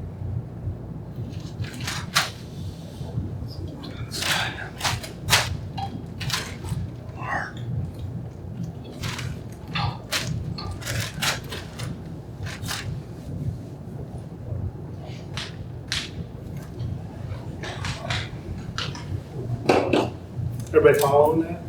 It's kind of hard to see from sitting out there. If you need to look at it, take a look. But a lot of this translates to any game head work or even the face of any life size you do. You pull those pins out at any point, or? After it's dry, we'll pull them out. If I can't get them out, I leave them. Most of the time, you can't get them out. And if I really don't think I need it, I won't put them in. I probably could have not put them in at all, but I just wanted to mention it. And if I mention it, I might as well do it. Same thing as I'm tucking anything, I do it in the same order every time. I always start with my bottom lid, then I tuck my caruncle, and then I do my top. I don't know why, but that's what I do. That's what I do. And I'm just gently laying the skin where I want it. Same thing, offhand, I am protecting my work, basically, and helping me guide. I have big, meaty, fat person's hands, and if I don't, I'm gonna jam something past where I want it. And I'm always guiding myself as well here.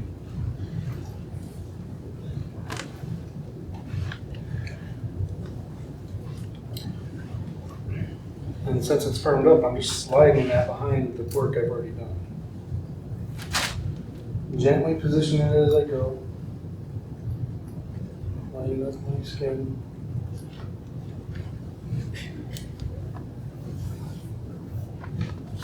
Slide it on.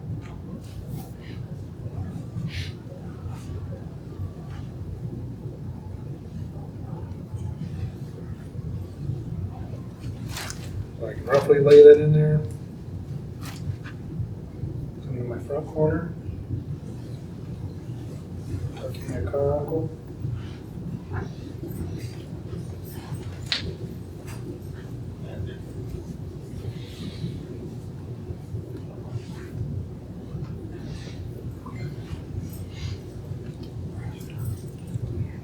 And when you do it this way, you're setting yourself up for the least amount of finish work I can do is the best amount of finish work I can do.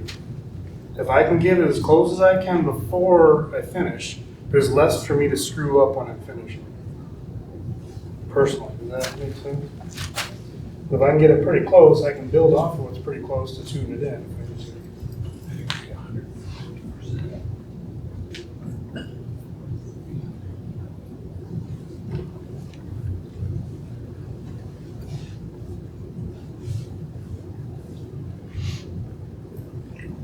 We're paying attention to our lash angles.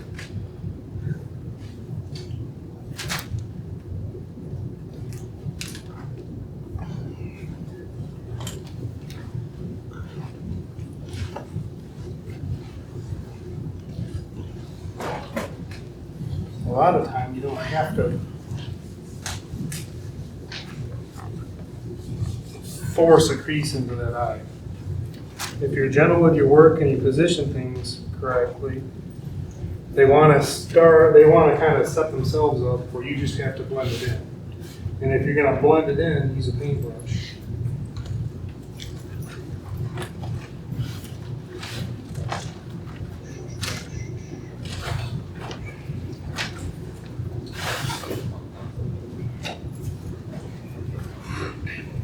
And that's kind of the key to that softer work. The underlying structure, like we talked about. Do things close. Or if it doesn't work for you that way, don't do it like that. But figure out a way to soften the look afterwards. Because if it's already built soft and I tuck it in soft, it's soft. If I make a rough clay work and I roughly tuck it in, right now it's rough and I have to try to make it soft. Does that make that kind of follow? So you're fighting yourself up. If you set yourself up to look soft, it'll look soft. If you set yourself up where it's starting off hard, you have to fight it to make it look soft. Right here, you'll notice on this one, I haven't put anything in here, but this upper lid wants to lay right there. So I'm going to let it lay where the skin wants it to lay.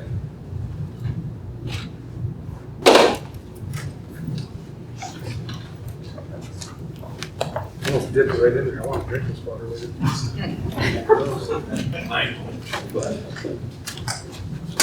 Man, take a look. You can see the one that's untucked. How the skin's placed, the corner's pinned. We tucked it all separate. Tom's gonna adjust it. Yeah, Tom will adjust it. But I haven't done anything to that upper lid yet. But you can see. Least adjusted to this round, he's gonna. So the trick is to look before Tom gets there. Yeah, run up there. Don't let Tom get to it first. But I haven't done that upper lid yet. Right. But it's already put itself where it wants to go. But I'm not gonna put it in there with that tool because that tool's hard. Oh, yeah. You have to do the other. What if they don't lay the same? Then I'll smash it into place. Yes, that's what I'm waiting for. That's part of your initial idea. Mm-hmm. Yep. But if it doesn't want to lay there, I can still adjust that. What I would do is take my tool underneath the skin, push it back out, wherever that wants to lay. But I'm not going to force it into. I'm not going to force it where I want it to be. And if it's because if it's not in that spot, then it won't look right. It'll soft. Make things too hard. Yes, not even. Don't even go there.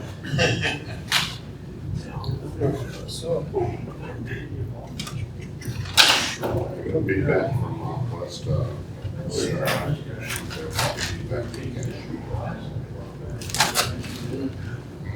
Is it nice?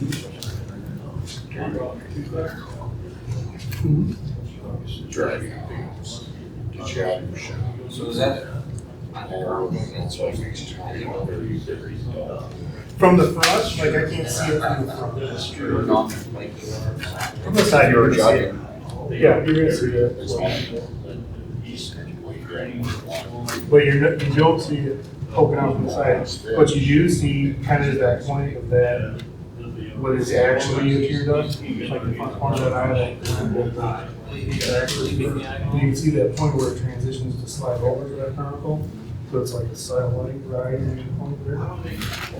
But you can't see any of the crown. But if you come inside, you can see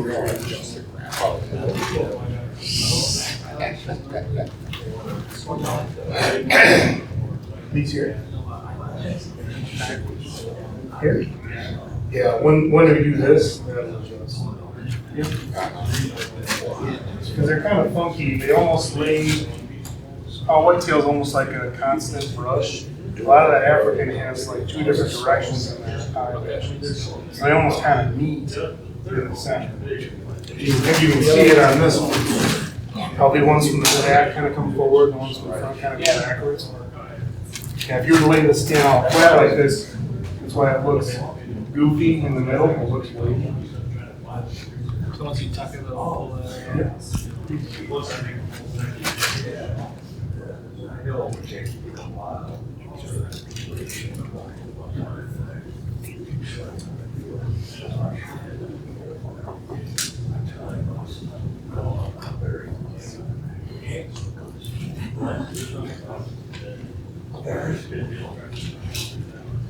Those eyelashes, like, they go down a lot more than what yours do as far as the always sensitive to these pictures. Like, this one especially. Yep.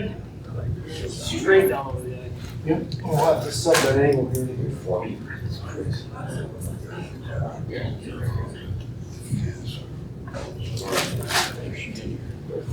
Right.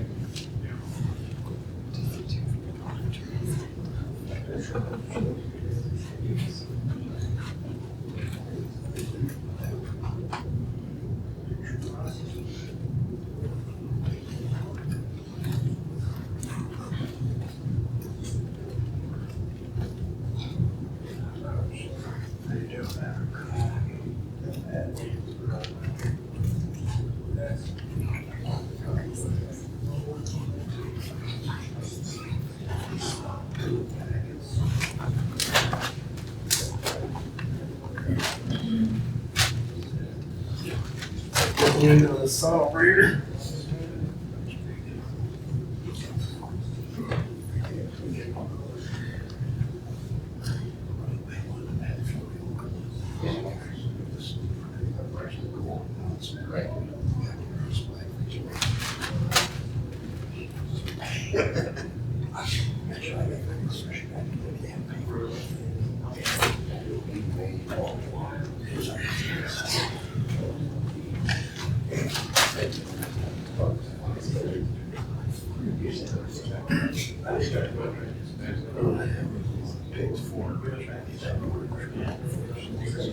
The wildlife, you did scanning on that? Yeah.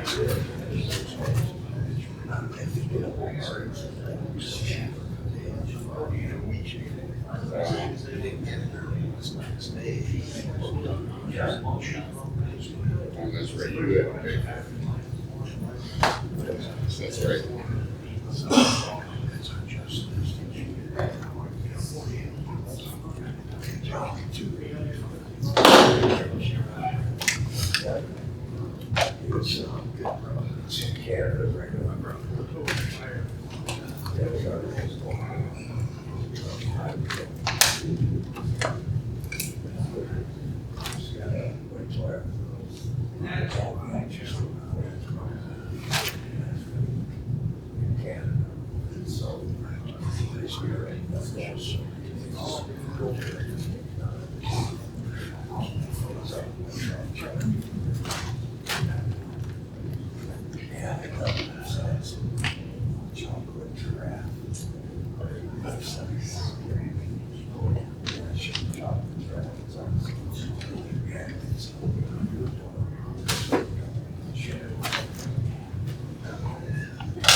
Rattling horn?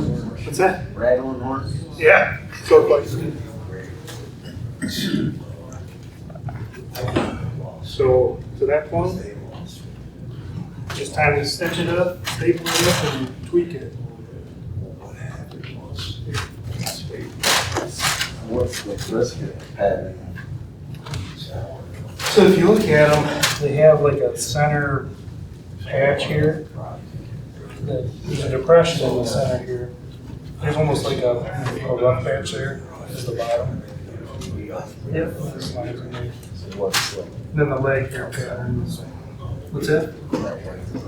White's the center. Then when you come down the legs, they have a dark leg. So the leg comes. It's just like a spot. They don't always have a sort of spot. Sometimes they do. Yep. Ticks.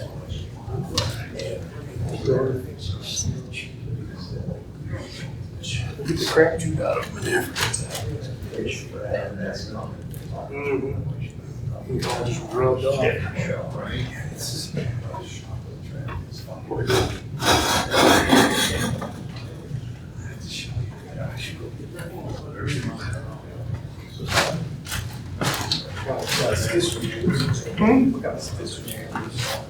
Yeah, I'll show everybody. It's like a modified baseball stretch.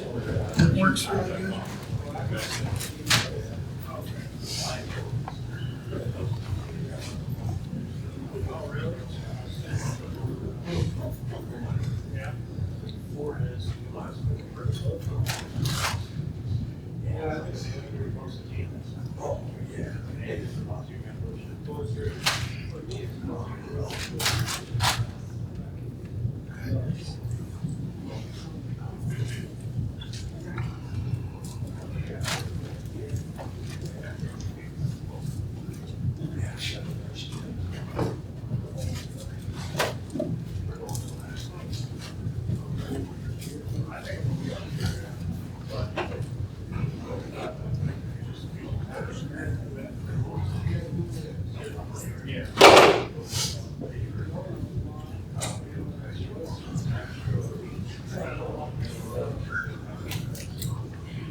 And African, I like to use as light a line as it will allow.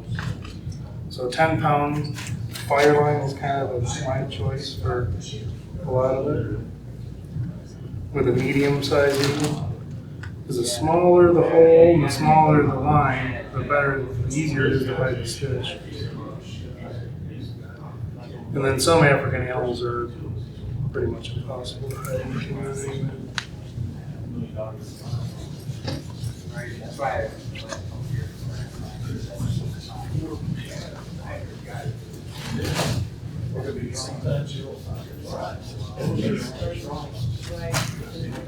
Yep, matching the points out. So here's the point to match up. And then we'll go. And you don't have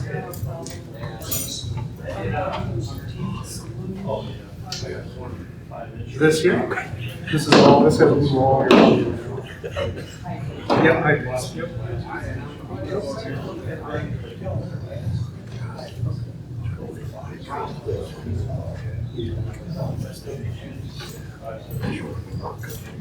Straight across, you got all Yeah, there you go.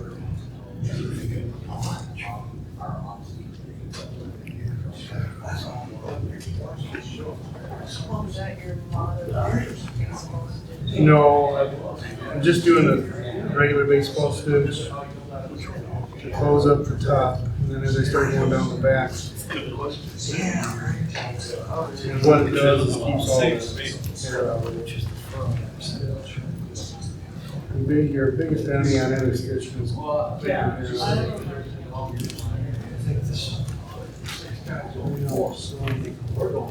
sides are smaller than a white table. This is like a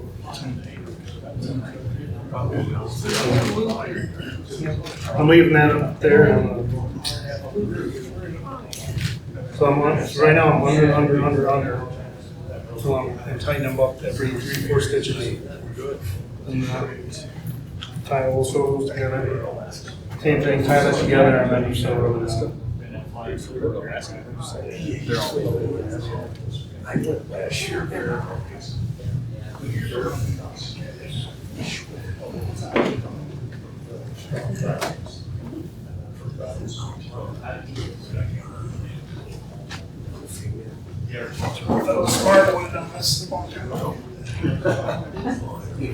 But I'm not, so I waited till now.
I'm keeping them pretty darn close to each other.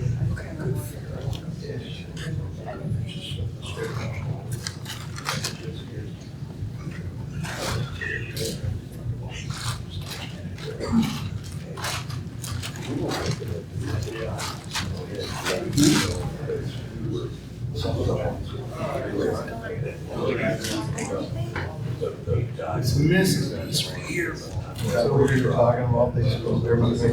Yeah, it's a little bit wonky cut here.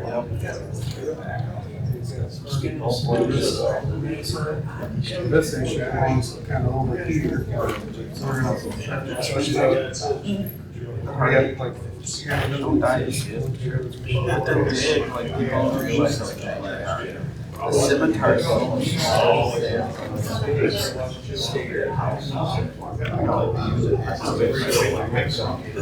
They might have. You never know.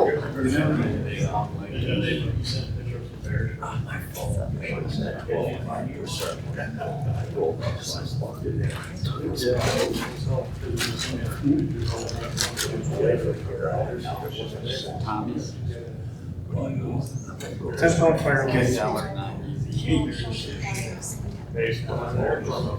do too.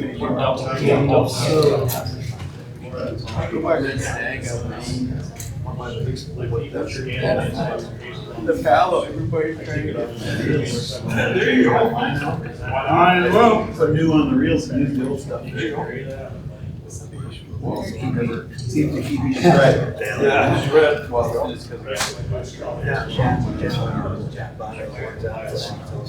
It just depends on what it is. If they're, it's nice when they're like this. They're kind of. Yep.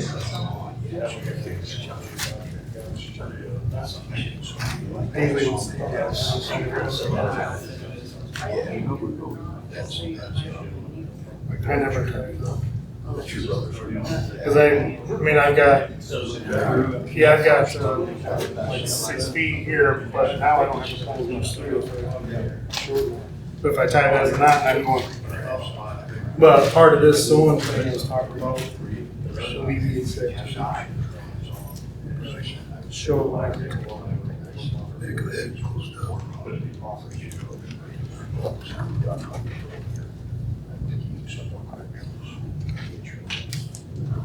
Do you?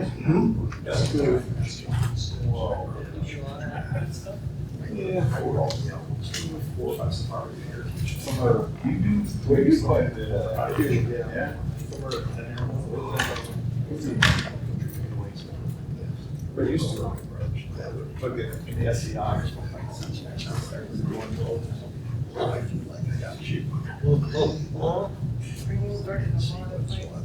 Not yet. You really want to see that, don't you? I have a hard time keeping seams together. So then I just don't further. Just getting away from this tight screw first.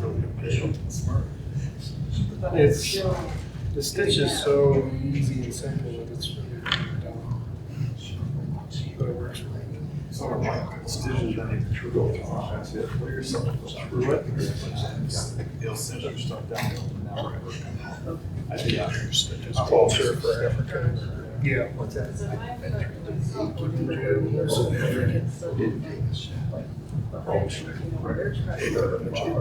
Yeah. Yeah. That much.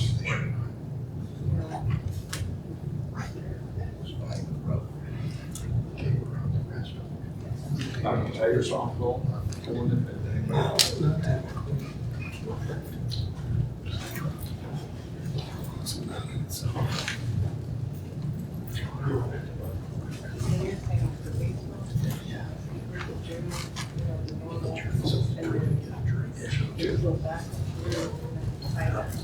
Yeah. Like every. When you do it right, it's actually will cinch down, it'll pull your thread down tight, and create the knot, more or less.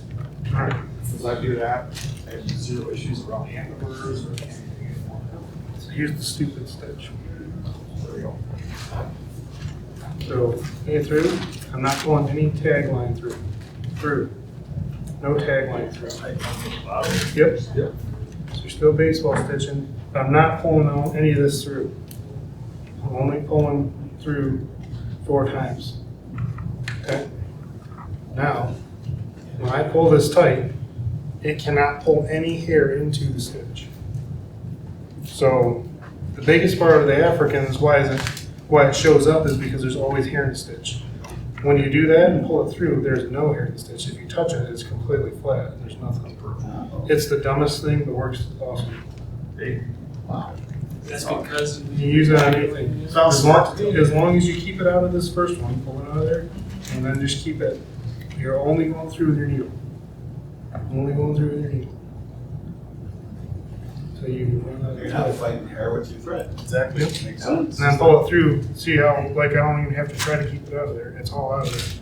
Pull it tight and it lays flat. That's perfect. Yeah, it's so stupid. You groom it, you groom it all, there's no, it almost will look seamless.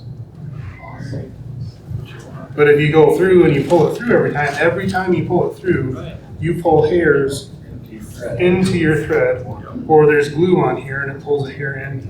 So you compound that, then it looks frumpy. But if you do 4 stitches like that, through, under, close, as long as you keep it, the hair out of the first one. The first needle, you're just pulling out. Just a little bit. Still keeping it close. On both sides. Mhm. Yeah, absolutely. Pull through. You always pull through on the off side. So that will pull everything else down. So we've made 12 stitches there and there's nothing sticks up. And you go back through it and groom it up with this brush. Can't tell, so that's good. Yeah, we haven't done anything there yet. But all this is sewed up. All your hair patterns, while you groom in your hair patterns. Right here we started it, so it's a little frumpy to here. But after that, it's flat.